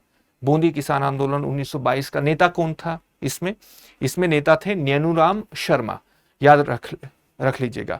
इसकी महत्वपूर्ण घटना हुई डाबी गांव में, जहां पर पुलिस फायरिंग हुई और नानक जी भील और देवलाल गुर्जर शहीद हुए। 1923 में आंदोलन समाप्त हुआ और किसानों की मांगे सरकार को स्वीकार करनी पड़ी। तो यह है बूंदी किसान आंदोलन। आगे बढ़ते हैं और अब हम जानते हैं राजस्थान में प्रमुख प्रजामंडल आंदोलन। राजस्थान में जो प्रजामंडल आंदोलन है, ये विशेष रूप से महत्वपूर्ण है। राजस्थान में जो प्रजामंडल आंदोलन हुए, ये कहीं ना कहीं एक राजनीतिक जागरूकता को प्रजामंडल रियासती क्षेत्रों में एस्टेब्लिश करना चाहते थे, राजनीतिक जागरूकता को फैलाना चाहते थे, और साथ ही ये महात्मा गांधी के राष्ट्रीय आंदोलन से प्रेरित थे। तो प्रजामंडल जो आंदोलन राजस्थान के अलग अलग क्षेत्रों में चले, राजस्थान के अलग अलग क्षेत्रों में जो प्रजामंडल की स्थापना हुई, वो कहीं ना कहीं महात्मा गांधी के स्वतंत्रता आंदोलन से प्रेरित थी और राजनीतिक जागरूकता को ये बढ़ाना चाहते थे। कई तरह की स्थानीय समस्याएं थी और इन स्थानीय समस्याओं का समाधान करने के लिए अलग अलग क्षेत्रों में प्रजामंडलों की स्थापना हुई। वे स्थानीय समस्याएं किस रूप में थी? जैसे किसानों से लगातार बहुत बड़े स्तर पर भू राजस्व वसूला जाता था, जिसे मालगुजारी कहते थे। लाग बाग की व्यवस्था थी, अतिरिक्त प्रकार के भू राजस्व के अलावा कर वसूले जाते थे। बैठ बेगार की व्यवस्था थी, चुंगी कर भी लिए जाते थे। तो एक बड़ा व्यापक राजनीतिक जागरूकता प्रजामंडल रियासती क्षेत्रों में फैलाने के लिए अलग अलग क्षेत्रों में प्रजामंडल की स्थापना हुई। प्रजामंडल आंदोलन का मुख्य उद्देश्य क्या था? रियासती राज्यों में जागरूकता फैलाना, किसानों और नागरिकों के अधिकारों की रक्षा करना, सामंतों और ब्रिटिश शासन के विरुद्ध संघर्ष करना प्रजामंडल का एक महत्वपूर्ण उद्देश्य था। और महात्मा गांधी के राष्ट्रीय आंदोलन से यह कहीं ना कहीं प्रेरित थी। इसकी मुख्य विशेषताएं क्या थी? महत्व अगर हम जाने तो भारतीय स्वतंत्रता आंदोलन के कार्यक्रम को स्थानीय स्तर पर लागू करने में प्रजामंडल आंदोलन ने विशेष रूप से भूमिका एस्टैब्लिश की। आप देखेंगे कि राजस्थान में बहुत बड़े स्तर पर अलग अलग क्षेत्रों में प्रजामंडल्स की एस्टैब्लिशमेंट हुई, यानी प्रजामंडल बने अलग अलग नेताओं के नेतृत्व में, और उन्होंने स्थानीय स्तर पर काम किया। राष्ट्रीय आंदोलन के जो संदेश थे उनको जमीनी स्तर पर उतारने में प्रजामंडल की राजस्थान में बहुत बड़ी भूमिका है, विशेष तौर से जो रियासती क्षेत्र थे। तो रियासती क्षेत्रों में राजनीतिक जागरूकता को स्थापित करने में इन प्रजामंडलों की बहुत बड़ी भूमिका रही। सामंतवाद और औपनिवेशिक शासन के खिलाफ संघर्ष को ये अभिव्यक्त करते हैं। लोकतांत्रिक अधिकारों की इनके द्वारा मांग की गई नागरिकों के लिए। और भारतीय राष्ट्रीय आंदोलन के जो रचनात्मक कार्यक्रम थे, चाहे वो खादी का प्रचार हो, छुआछूत का विरोध हो, शिक्षा में सुधार हो, इन सभी को जमीनी स्तर पर लाने में इन्होंने भूमिका निभाई। अलग अलग रियासतों के किसानों को एक साथ ला करके इन्होंने एकता को भी एस्टैब्लिश किया, किसान समाज में एकता को भी एस्टैब्लिश करने की प्रयास किया। यहां पर ये सारे अलग अलग जो प्रजामंडल की स्थापना हुई और उसके संस्थापक कौन थे, ये सब दिया गया है। आप इसका एक स्क्रीनशॉट भी ले सकते हैं, क्योंकि ये इसमें समझाने वाला जो मूलभूत बात थी वो आपको बताई जा चुकी है। और अब केवल आपको ये पता होना चाहिए कि कहां पर प्रजामंडल स्थापित हुआ, कब स्थापित हुआ, और वो उसके संस्थापक कौन से थे। बेसिक बातें इसकी बताई जा चुकी है। जैसे जयपुर प्रजामंडल था, स्थापना वर्ष 1931। इसके संस्थापक कौन थे? जमनालाल बजाज और कपूर चंद पाटनी थे। बूंदी में भी प्रजामंडल स्थापित हुआ, कब हुआ? 1931 में ही हुआ, और इसके संस्थापक कौन थे? कांतिलाल थे। इसके अलावा हाड़ौती प्रजामंडल एस्टैब्लिश हुआ। हाड़ौती प्रजामंडल कब एस्टैब्लिश हुआ? 1934 में हुआ। इसके संस्थापक कौन थे? पंडित नैनूराम शर्मा थे। इसके अलावा मारवाड़ क्षेत्र में प्रजामंडल एस्टैब्लिश हुआ, कब हुआ? 1934 में हुआ, और इसका नेतृत्व किसने किया? जयनारायण व्यास ने किया। सिरोही प्रजामंडल स्थापित हुआ। सिरोही में प्रजामंडल स्थापित कब हुआ? 1934 में ही हुआ। इसके नेता कौन थे? वृद्धि शंकर त्रिवेदी थे। इसके अलावा बीकानेर में भी प्रजामंडल एस्टैब्लिश हुआ, और कब प्रजामंडल एस्टैब्लिश हुआ बीकानेर में? 1936 में हुआ। और कौन इसके संस्थापक थे? मघाराम वैद्य इसके संस्थापक थे। बीकानेर के अलावा कोटा में प्रजामंडल स्थापित हुआ। कोटा में कब हुआ था? 1939 में हुआ, और इसके जो संस्थापक थे वो पंडित नैनूराम शर्मा थे। मेवाड़ में 1938 में प्रजामंडल एस्टैब्लिश हुआ, और संस्थापक थे माणिक्यलाल वर्मा। ये सारे याद कर लीजिएगा, आप स्क्रीनशॉट भी ले सकते हैं, और वैसे भी आपको पीडीएफ फाइल मिलेगी। दृष्टि RAS का जो यूट्यूब नाम से, दृष्टि RAS यूट्यूब नाम से जो हमारा टेलीग्राम चैनल है, वहां पर आपको PDF फाइल इसकी प्राप्त हो जाएगी। और कौन से प्रजामंडल थे? अलवर प्रजामंडल 1938 में एस्टैब्लिश हुआ, उसके संस्थापक हरिनारायण शर्मा थे। इसके अलावा भरतपुर प्रजामंडल, शाहपुरा प्रजामंडल, धौलपुर प्रजामंडल, करौली, किशनगढ़, जैसलमेर, कुशलगढ़, डूंगरपुर, बांसवाड़ा और प्रतापगढ़ के अलावा झालावाड़ प्रजामंडल थे। और ये अलग अलग समय पर 1938 से लेकर के 1946 तक एस्टैब्लिश हुए और अलग अलग संस्थापक इनके रहे, जैसे किशनलाल जोशी, रमेश चंद्र ओझा, ज्वाला प्रसाद ओझा, त्रिलोक चंद्र माथुर, कांतिलाल माथुर, मिठालाल व्यास, भंवरलाल निगम, भोगीलाल पांड्या, भुनेन्द्रनाथ त्रिवेदी, अमृतलाल पायक और मांगीलाल भव्य। तो इन सभी का नेतृत्व एस्टैब्लिश हुआ और स्थानीय नेतृत्व ने जमीनी स्तर पर राष्ट्रीय आंदोलन के नेतृत्व को, राष्ट्रीय आंदोलन के मुख्य संदेश को जमीनी स्तर पर उतारने में मुख्य भूमिका निभाई। तो इस प्रकार से प्रजामंडल आंदोलनों की एक विशिष्ट भूमिका राजस्थान के स्वतंत्रता संग्राम में हो जाती है। जैसा कि आपको बताया था कि बहुत से राजस्थान में अलग अलग संस्थाएं भी चली, जिन्होंने अलग अलग काम करने का प्रयास किया और अलग अलग काम करके वो समाज को जागृत करने का काम करते थे। इसी प्रकार से एक सेवा संघ था, राजस्थान सेवा संघ, जिसकी स्थापना 1919 में हुई थी। इसकी स्थापना जब हुई तो वर्धा से इसकी शुरुआत हुई थी, लेकिन 1920 में राजस्थान सेवा संघ का जो मुख्यालय है वो अजमेर में स्थानांतरित कर दिया गया। विजय सिंह पथिक, रामनारायण चौधरी, हरिभाई किंकर ने इसकी स्थापना की थी। शांतिपूर्ण तरीके से जनमत को जागृत करने का प्रयास राजस्थान सेवा संघ के माध्यम से किया गया था, यही इसका मुख्य उद्देश्य था। इसी प्रकार से एक और संस्था थी जिसको हम देश हितैषणी सभा के नाम से जानते हैं, जिसकी स्थापना 1877 में हुई थी उदयपुर में। अध्यक्ष कौन थे? महाराणा सज्जन सिंह इसके अध्यक्ष थे और इनका मुख्य उद्देश्य था कि जो विवाह संबंधी कठिनाइयां हैं उनको दूर किया जाए। एक प्रकार से ये सामाजिक कुरीति को दूर करने का प्रयास करते थे। जैसा कि अभी आपको बताया गया था कि समाज में सुधार के लिए भी बहुत से प्रगतिशील आंदोलन चले, उसी में हितैषणी सभा का एक विशिष्ट योगदान है, जिसने विवाह संबंधी कठिनाइयों को दूर करने का प्रयास किया। बाल विवाह के विरुद्ध इनके द्वारा प्रचार किया गया, बाल विवाह को रोकने का प्रयास किया गया। साथ ही विवाहों में जो अतिरिक्त खर्च किया जाता था, जो अनावश्यक खर्च किया जाता था, उसको भी नियंत्रित करने का प्रयास देश हितैषणी सभा के द्वारा किया गया। एक और महत्वपूर्ण रिपोर्ट है जो लगातार चर्चा में रहती है, और ये जो जोधपुर की रियासत है उससे संबंधित है। इससे संबंधित प्रश्न पूछा जा सकता है, इसलिए हम राजस्थान के एकीकरण पर चर्चा करेंगे। राजस्थान में कौन से समाचार पत्र पत्रिकाएं थी महत्वपूर्ण, उस पर भी बात करेंगे। लेकिन इस जो रिपोर्ट है, आपने नाम सुना होगा, SA सुधालकर रिपोर्ट 1945। तो ये जोधपुर रियासत की वित्तीय स्थिति का आकलन करने के लिए, वहां पर प्रशासनिक और आर्थिक सुधारों के लिए सुझाव देने के लिए एस्टेब्लिश की गई थी और जोधपुर रियासत से संबंधित थे।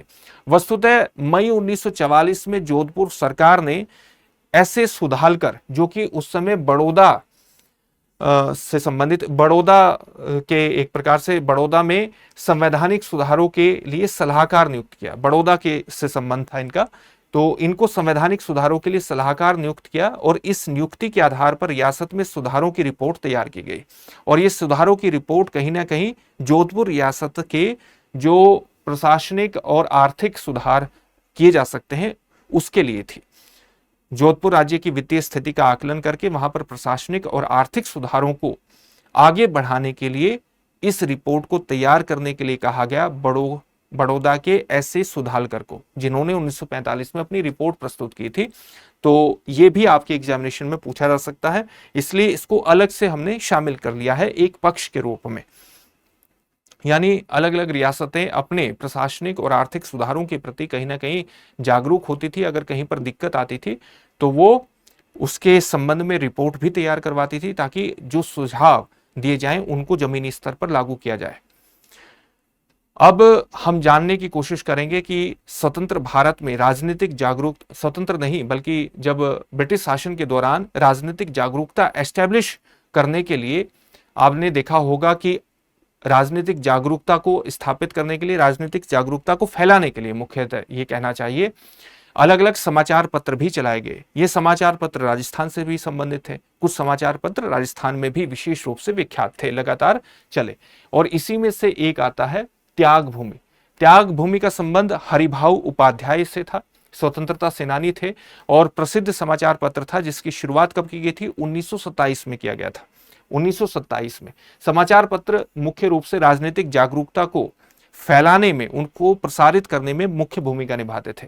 प्रकाशन स्थल इसका कहां से था? अजमेर का हटुंडी, वहां से प्रकाशित होता था और हटुंडी से ही इसको निकाला जाता था, जो गांधी आश्रम था वहां पर। ये स्थान उस समय स्वतंत्रता संग्राम का एक महत्वपूर्ण केंद्र था और संस्थापक तो आपने जान ही लिए। इसका उद्देश्य क्या था? सामाजिक सुधारों को बढ़ावा देना, खादी का प्रचार करना, शिक्षा का प्रचार करना और स्वतंत्रता आंदोलन को समर्थन प्रदान करना। मुख्य रूप से गांधीवादी विचारधारा का प्रचार करना चाहते थे। आप जानते हैं कि गांधीवादी आंदोलन के दौरान आप 1917-18 के बाद देखेंगे कि गांधी जी ने केवल अंग्रेजों के खिलाफ संघर्ष ही नहीं किया, बल्कि रचनात्मक कार्यक्रमों के माध्यम से भारत के समाज में भी सुधार के कई कार्यक्रम चलाए, जैसे हरिजन उत्थान के लिए, जैसे छुआछूत का विरोध करने के लिए, जैसे शराबबंदी के लिए उनके द्वारा लगातार अभियान चलाए जाते थे। तो आप देखिए, सामाजिक सुधारों के लिए ही गांधी जी ने खादी का भी प्रचार किया, ताकि भारतीय जो कपड़े थे, भारतीय जो बुनकर थे, जिनका प्रभाव भारत जो ब्रिटिश साम्राज्य पर था वो बहुत ही नकारात्मक रूप से पड़ा था, तो खादी के माध्यम से बुनकर समाज को सपोर्ट करने के लिए, हस्तशिल्प समाज को सपोर्ट करने के लिए खादी का प्रचार गांधी ने बहुत किया। भारतीय शिक्षा पर बहुत बल दिया गया, शिक्षा का प्रसार करना भी इसका उद्देश्य था, स्वतंत्रता आंदोलन को समर्थन करना। तो इस प्रकार से इस त्याग भूमि के माध्यम से, जो कि एक महत्वपूर्ण समाचार पत्र था, गांधीवादी विचारधारा का प्रचार प्रसार किया गया। इसका महत्व यही था कि राष्ट्रीय चेतना जागृत करने में इसने भूमिका निभाई और रियासती जनता के बीच राजनीतिक जागरूकता फैलाने का ये एक प्रमुख माध्यम बना। एक और अखबार का आपने नाम सुना होगा, मजहरुल सरूर, जो कि 1849 में भरतपुर से निकाला गया। मजहरुल सरूर राजस्थान यानी तत्कालीन राजपूताना था, उसका प्रथम समाचार पत्र माना जाता है इसको, मजहरुल सरूर। तो आपसे क्वेश्चन अगर ये पूछा जाए कि राजस्थान का, राजपूताना का प्रथम समाचार पत्र कौन सा था, तो उत्तर क्या होगा? मजहरुल सरूर उसका उत्तर हो जाएगा। कहां से निकाला गया? भरतपुर से निकाला गया। भाषा, दो भाषा में आता था ये, हिंदी और उर्दू, द्विभाषी था। प्रकृति क्या थी? मासिक अखबार था। ऐतिहासिक संदर्भ की बात करें तो इसका प्रकाशन महाराजा बलवंत सिंह के शासनकाल में शुरू हुआ था। महत्व क्या था? राजपूताना में पत्रकारिता की शुरुआत हुई और मुद्रण कला के विकास को भी ये दर्शाता है और अलग अलग प्रकार से इसने जागरूकता एस्टैब्लिश करने का प्रयास तो राजस्थान में किया ही। आप ये भी जानते हैं कि प्रगतिशील प्रतिक्रियाओं में एक प्रतिक्रिया आर्य समाज की स्थापना भी थी, जिसने अलग प्रकार से भारत में समाज सुधार को आगे बढ़ाने का काम किया। तो आर्य समाज का जो प्रसार है वो राजस्थान के क्षेत्र में भी हुआ। तो राजस्थान में आर्य समाज की स्थापना कब हुई? वैसे तो आर्य समाज की स्थापना 1875 में दयानंद सरस्वती के द्वारा बंबई में कर दी गई थी, 1875 में। राजस्थान में आर्य समाज की स्थापना हुई अजमेर में 1881 में। इसकी प्रेरणा स्वामी दयानंद सरस्वती ही रहे और अजमेर जो है वो वैदिक धर्म प्रचार और सामाजिक सुधारों का एक प्रमुख केंद्र इसके अंतर्गत उभर गया। इसका मुख्य उद्देश्य था सामाजिक सुधार करना, छुआछूत का विरोध करना इसका प्रमुख उद्देश्य था, स्त्री शिक्षा को बढ़ावा देना, आर्य कन्या पाठशाला के माध्यम से विधवा पुनर्विवाह को प्रोत्साहन प्रदान करना भी इसका मुख्य उद्देश्य था। मेवाड़ में इसकी स्थापना किसने की थी? मेवाड़ में आर्य समाज की स्थापना की थी विष्णुलाल पांड्या के द्वारा। तो विष्णुलाल पांड्या के द्वारा अन्य क्षेत्रीय विस्तार, यानी आर्य समाज का जो क्षेत्रीय विस्तार हुआ मेवाड़ में, तो उस क्षेत्रीय विस्तार में मेवाड़ की मुख्य भूमिका है और मेवाड़ में आर्य समाज की स्थापना या उसके विचारों के प्रचार में किसकी भूमिका रही? विष्णुलाल पांड्या की मुख्य भूमिका रही। आर्य समाज के विचारों के प्रचार में कई सभाओं की भी भूमिका थी। एक परोपकारिणी सभा थी जिसकी स्थापना 1883 में की गई उदयपुर में। इसमें मुख्य निर्देशन स्वामी दयानंद सरस्वती का ही रहा। अजमेर की कई संस्थानों ने भी आर्य समाज से जुड़े हुए विचारों को प्रसारित करने में भूमिका निभाई, जैसे दयानंद आश्रम 1887, डीएवी स्कूल 1888, आर्य अनाथालय। ठीक है, इस प्रकार की संस्थाएं जो आर्य समाज से जुड़ी हुई थी वो राजस्थान में एस्टैब्लिश हुई। इसका महत्व क्या है? सामाजिक जागृति लगातार बढ़ती चली गई और शिक्षा के प्रसार में इसकी भूमिका रही। राष्ट्रीय चेतना के विकास में भी ये सारी संस्थाएं और सारी जागरूक संस्थाओं ने भूमिका निभाई। जो आर्य समाज से जुड़ी हुई थी।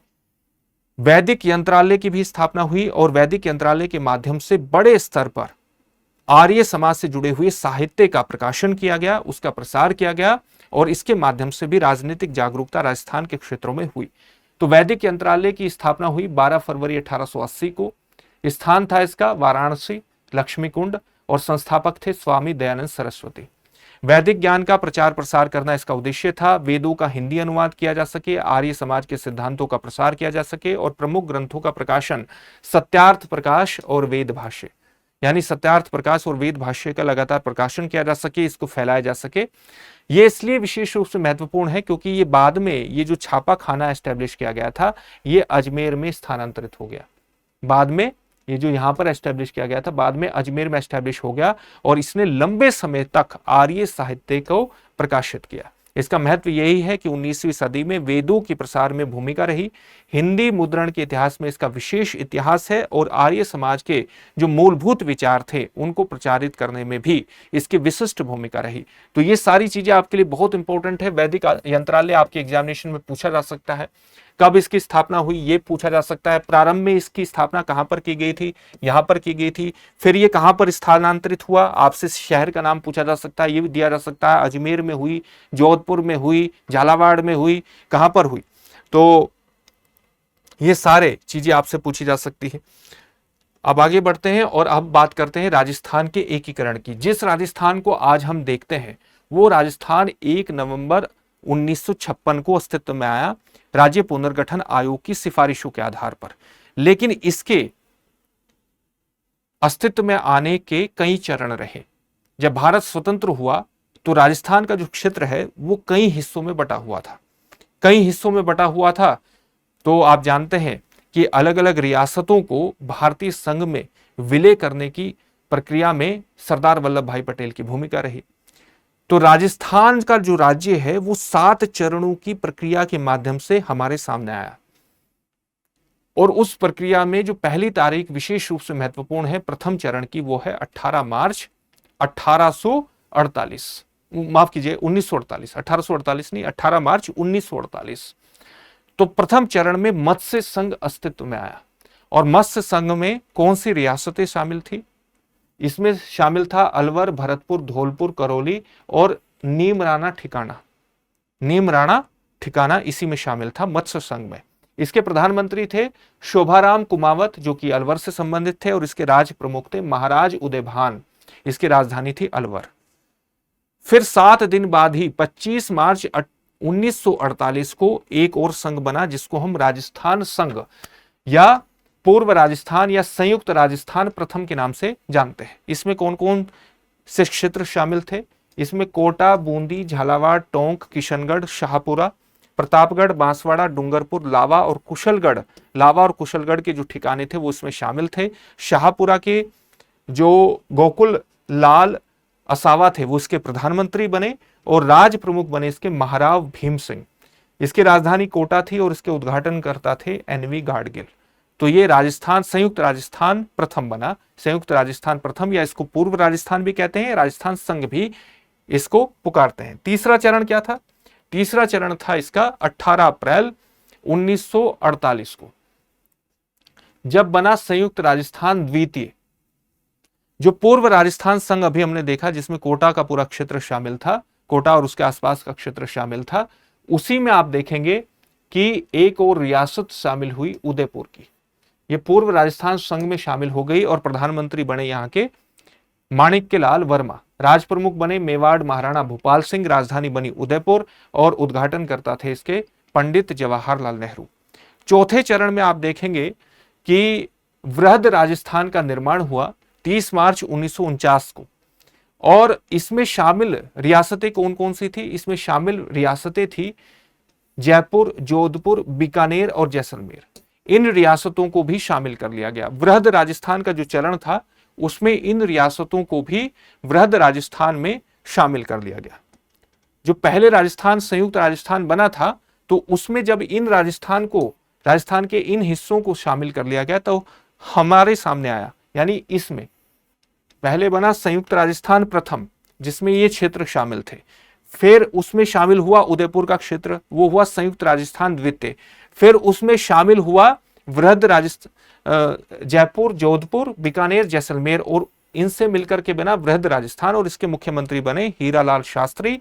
30 मार्च 1949 की घटना है ये। राज प्रमुख बने सवाई मानसिंह, जयपुर के आजीवन बनाए गए, और राजधानी थी इसकी जयपुर। उद्घाटन करता थे सरदार वल्लभ भाई पटेल। अब पांचवें चरण में क्या हुआ? पांचवें चरण में संयुक्त वृहद राजस्थान बना, और जो पहले चरण में 18 मार्च 1948 को जो मत्स्य संघ बना था, जिसमें अलवर, भरतपुर, धौलपुर और ये करौली का क्षेत्र था। कौन कौन से क्षेत्र उसमें शामिल थे अभी देख लीजिए। उसमें शामिल थे अलवर, भरतपुर, धौलपुर, करौली और नीमराना ठिकाना। तो ये फिर वृहद राजस्थान में शामिल हो गया, और इसको कहा गया संयुक्त वृहद राजस्थान। इसकी तिथि कौन सी थी? 15 मई 1949 को मत्स्य संघ का वृहद राजस्थान में विलय हुआ। मुख्यमंत्री बने हीरालाल शास्त्री, राज प्रमुख थे सवाई मानसिंह द्वितीय, और विशेष विवरण यही है कि डॉक्टर शंकर रावदेव समिति की सिफारिश पर यह विलय हुआ था। तो किसकी सिफारिश पर विलय हुआ था? संयुक्त वृहद राजस्थान जो हमारे सामने आया, वृहद राजस्थान में मत्स्य संघ मिलने से, वो किसकी सिफारिश पर आया था? डॉक्टर शंकर रावदेव समिति की सिफारिश पर आया था।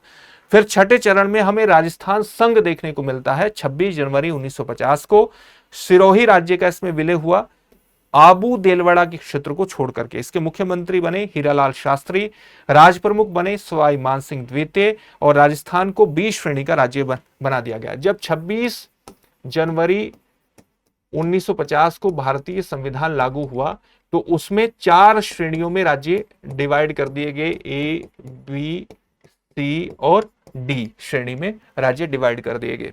बाद में फिर राज्य पुनर्गठन आयोग की स्थापना हुई।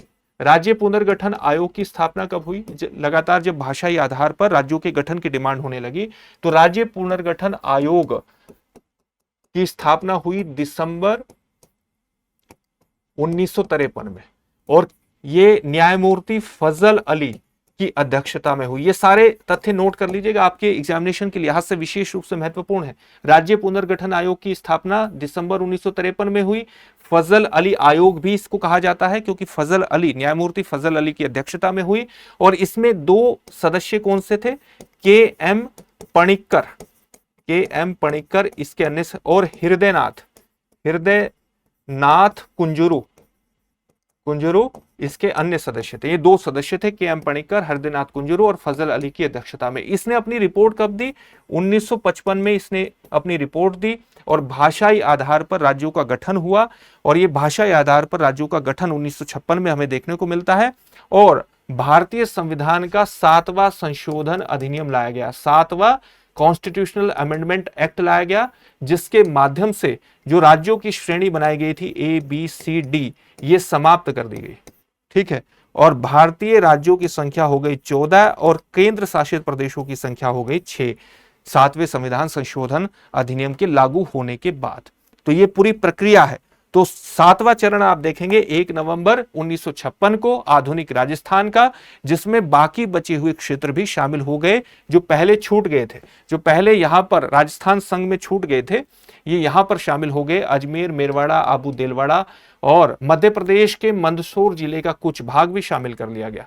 ठीक है, लेकिन इस बात को ध्यान में रखिएगा कि इसकी विशेषता यह है कि भानपुरा तहसील का सुनेल टप्पा राजस्थान में शामिल हुआ, और झालावाड़ का जो सिरोंज उपखंड है वो मध्य प्रदेश को दे दिया गया था।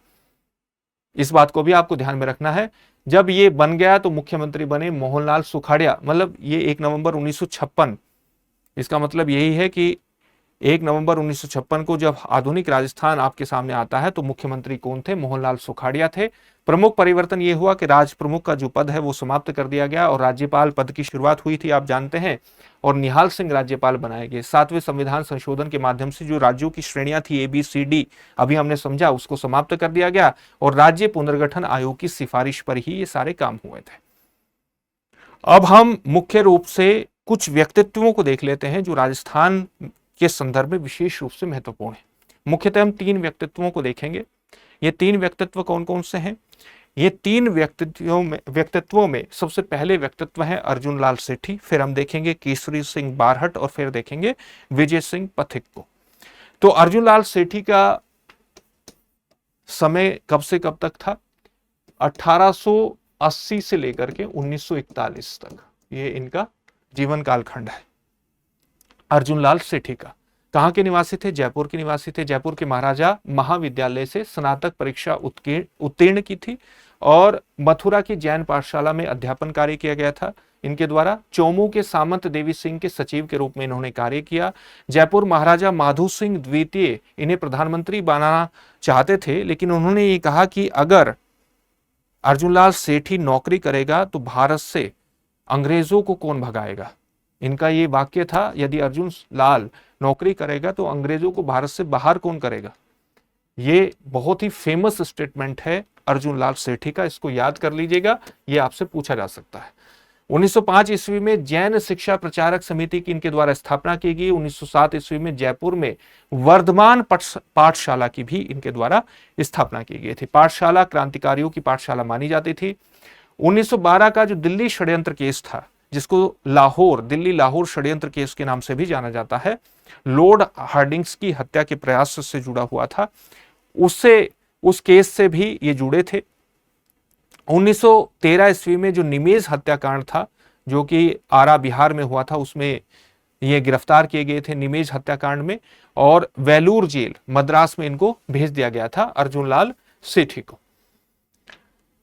असहयोग आंदोलन में इनके द्वारा भाग लिया गया। असहयोग आंदोलन कब से कब तक चला था आप जानते हैं? 1920 से 1922 महात्मा गांधी द्वारा मुख्य रूप से महात्मा गांधी के नेतृत्व में चलाया गया पहला अखिल भारतीय आंदोलन के रूप में आप इसको परिभाषित कर सकते हैं असहयोग आंदोलन को। राजपूताना और मध्य भारत में कांग्रेस के अध्यक्ष बनाए गए थे अर्जुन लाल सेठी। यह भी एक महत्वपूर्ण तथ्य है। महात्मा गांधी ने अपनी अजमेर यात्रा के दौरान इनसे मुलाकात की थी। आपसे ये पूछा जा सकता है कि महात्मा गांधी ने कहां की यात्रा के दौरान अर्जुन लाल सेठी से यात्रा की थी? तो अजमेर यात्रा के दौरान उनसे मुलाकात की थी। इस प्रश्न को भी नोट कर लीजिएगा। इनसे जुड़े हुए कुछ और महत्वपूर्ण तथ्य यह है कि प्रसिद्ध क्रांतिकारी अशफाक उल्ला खां को जयपुर में इनके द्वारा शरण दी गई थी। जीवन के अंतिम दिनों में अजमेर की दरगाह में अरबी और फारसी की पढ़ाई ये करवाते थे। इन्होंने कई महत्वपूर्ण ग्रंथों की भी रचना की। कई रचनाएं इनकी महत्वपूर्ण है, जैसे एक रचना है स्त्री मुक्ति, इनकी पुस्तकें हैं ये, और एक रचना है इनकी शूद्र मुक्ति। स्त्री मुक्ति और शूद्र मुक्ति महत्वपूर्ण रचनाएं हैं दो।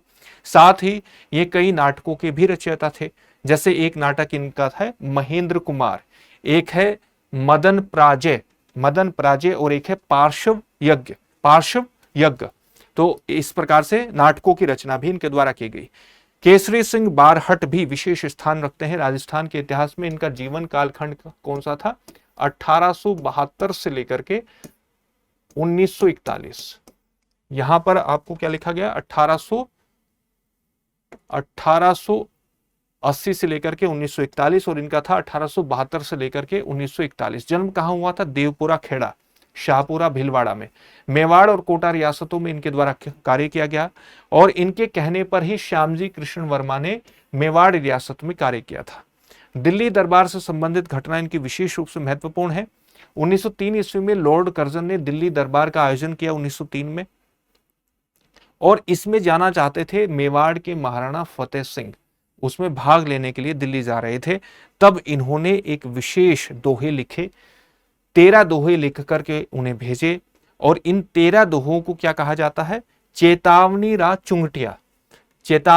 चुंगटिया कहा जाता है। और इन दोहों को पढ़ करके महाराणा फतेह सिंह ने दिल्ली दरबार में भाग नहीं लिया था। ये बहुत फेमस है, इसको भी नोट कर लीजिएगा। केसरी सिंह बारहट ने लिखे थे चेतावनी रा चुंगटिया, 13 दोहे लिख के, जिसके कारण महाराणा फतेह सिंह ने दिल्ली दरबार में 1903 का जो दिल्ली दरबार लॉर्ड कर्जन के समय में लगाया जाना था, उसमें नहीं गए थे महाराणा फतेह सिंह। प्रशासनिक कार्य के रूप में देखें तो कोटा रियासत में इन्हें सुपरिंटेंडेंट ऑफ एथनोग्राफी बनाया गया था। एथनोग्राफी का मतलब क्या होता है? एथनोग्राफी का मतलब होता है नृवंश विज्ञान। जब हम नृवंश विज्ञान की बात करते हैं तो ये किस प्रकार का अध्ययन है? आप किसी समाज के साथ, मान लिया कोई ग्रामीण समाज है, तो उस ग्रामीण समाज के साथ आप रहते हैं, उसी के साथ रहते हैं जिस प्रकार से वो रहता है। इस ग्रामीण समाज के या किसी भी दूर दराज का कोई भी समाज है, किसी भी तरह की अन्य जो सामान्य किसी संस्कृति को आप जानना चाहते हैं तो उसके लोगों के बीच आप जाएंगे, वहां रहेंगे, उन लोगों के खान पान को देखेंगे, उन लोगों के रहन सहन को देखेंगे, उनके पहनावे को देखेंगे, उनके व्यवहार को देखेंगे, उनके व्यवहार को देखेंगे और उनकी संस्कृति के अलग अलग पक्षों को देखेंगे, रीति रिवाजों को देखेंगे, किस प्रकार से त्योहार मनाते हैं ये देखेंगे, उनके बीच रह करके उनकी संस्कृति को महसूस करेंगे। और इस चीज के अध्ययन को ही हम नृवंश विज्ञान या एथनोग्राफी कहते हैं। तो केसरी सिंह बारहट को कहाँ का सुपरिंटेंडेंट ऑफ एथनोग्राफी बनाया गया था? कोटा रियासत में बनाया गया था। ये तथ्य भी विशेष रूप से महत्वपूर्ण है।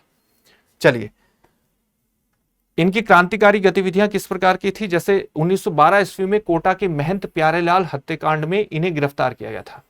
तो ये कोटा के जो महंत थे महंत प्यारेलाल वस्तुतः क्रांतिकारी गतिविधियों के लिए धन जुटाने के लिए इस प्रकार की चीजें कई बार होती थी और उसी में महंत प्यारेलाल हत्याकांड हमारे सामने आता है। इसके बाद इन्हें हजारीबाग झारखंड में जेल में भेज दिया गया। इस मुकदमे से जुड़े हुए अन्य जो क्रांतिकारी थे वो थे रामकरण, सोमदत्त लहरी, हीरालाल जालोरी, लक्ष्मीलाल भटनागर। ये सारे भटनागर इससे जुड़े हुए थे, इस प्यारेलाल हत्याकांड से। इनके द्वारा कुछ महत्वपूर्ण रचनाएं भी की गई, पुस्तकें लिखी गई। और वे पुस्तकें कौन सी थी? केसरी सिंह बारहट की प्रताप चरित्र, राज सिंह चरित्र, दुर्गादास चरित्र, रूठी रानी चरित्र, श्यामलदास जी की जीवनी, बुद्ध चरित्र का हिंदी अनुवाद इनके द्वारा किया गया और मैजिनी की जीवनी का भी हिंदी अनुवाद किया गया। मैजिनी कौन थे? इटली के एकीकरण में मैजिनी की विशेष भूमिका रही। कल हमने गैरीबाल्डी के बारे में जाना था। उसी तरह से जिस प्रकार से इटली के एकीकरण में गैरीबाल्डी की एक महत्वपूर्ण भूमिका थी, उसी प्रकार से इटली के एकीकरण में मैजिनी की भी महत्वपूर्ण भूमिका रही थी, कावूर की महत्वपूर्ण भूमिका रही थी और विक्टर इमैनुअल द्वितीय की भी मुख्य भूमिका थी। 4 महत्वपूर्ण योगदान थे इटली के एकीकरण में जिन्होंने योगदान दिया था। इटली का एकीकरण मुख्य रूप से 1860-61 में हो गया था, लेकिन बाद में इसमें वेनिस का जो क्षेत्र है और जो रोम का क्षेत्र है वो बाद में विलय हुआ। जैसे 1870-71 में जब रोम का विलय हो गया तो अब इटली का एकीकरण पूरा हो गया था। तो इटली के एकीकरण को आप मान सकते हैं 1870-71 में पूरा हो गया था रोम के विलय के साथ। वैसे आप कह सकते हैं कि अधिकांश हिस्सा 1860-61 में पूरा हो गया था और उसी में मैजिनी की भूमिका थी। जो केसरी सिंह बारहट थे वो अंग्रेजी शिक्षा की बजाय हिंदी शिक्षा पर विशेष रूप से जोर देते थे। क्षेत्रीय कॉलेजों के माध्यम से भारतीय शिक्षा प्रणाली का समर्थन करते थे बजाय अंग्रेजी कॉलेजों के। और इंग्लैंड को एक औद्योगिक क्षेत्र के बजाय, इंग्लैंड की प्रगति के बजाय वो जापान की प्रगति से ज्यादा प्रभावित थे। जापान की आर्थिक और तकनीकी प्रगति को वो ज्यादा सकारात्मक तरीके से देखते थे और ये चाहते थे कि हमें भी उसी तर्ज पर जापान से सीख लेकर के आगे बढ़ना चाहिए। 1910 ईस्वी में वीर भारत सभा की इनके द्वारा स्थापना की गई थी। इनके द्वारा 1910 में वीर भारत सभा की स्थापना की गई थी। ठीक है, वीर भारत सभा की स्थापना इनके द्वारा की गई थी। और वीर भारत समाज की स्थापना किसके द्वारा की गई थी?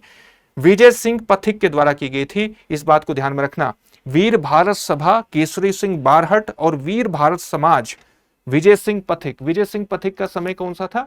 1882 से 1954, ये इनका जीवन कालखंड था। जन्म इनका गुठावली बुलंदशहर में हुआ था जो कि उत्तर प्रदेश में पड़ता है। वास्तविक नाम इनका भूप सिंह था। रास बिहारी बोस ने इन्हें राजस्थान में क्रांति के लिए भेजा था और प्रारंभ में ये गोपाल सिंह खरखा के सहयोगी थे। अगर इनकी क्रांतिकारी गतिविधियों को हम देखें तो अंग्रेजों ने इन्हें गिरफ्तार करके टोडगढ़ जेल में भेज दिया था जहां से ये फरार हो गए थे। विजय सिंह पथिक।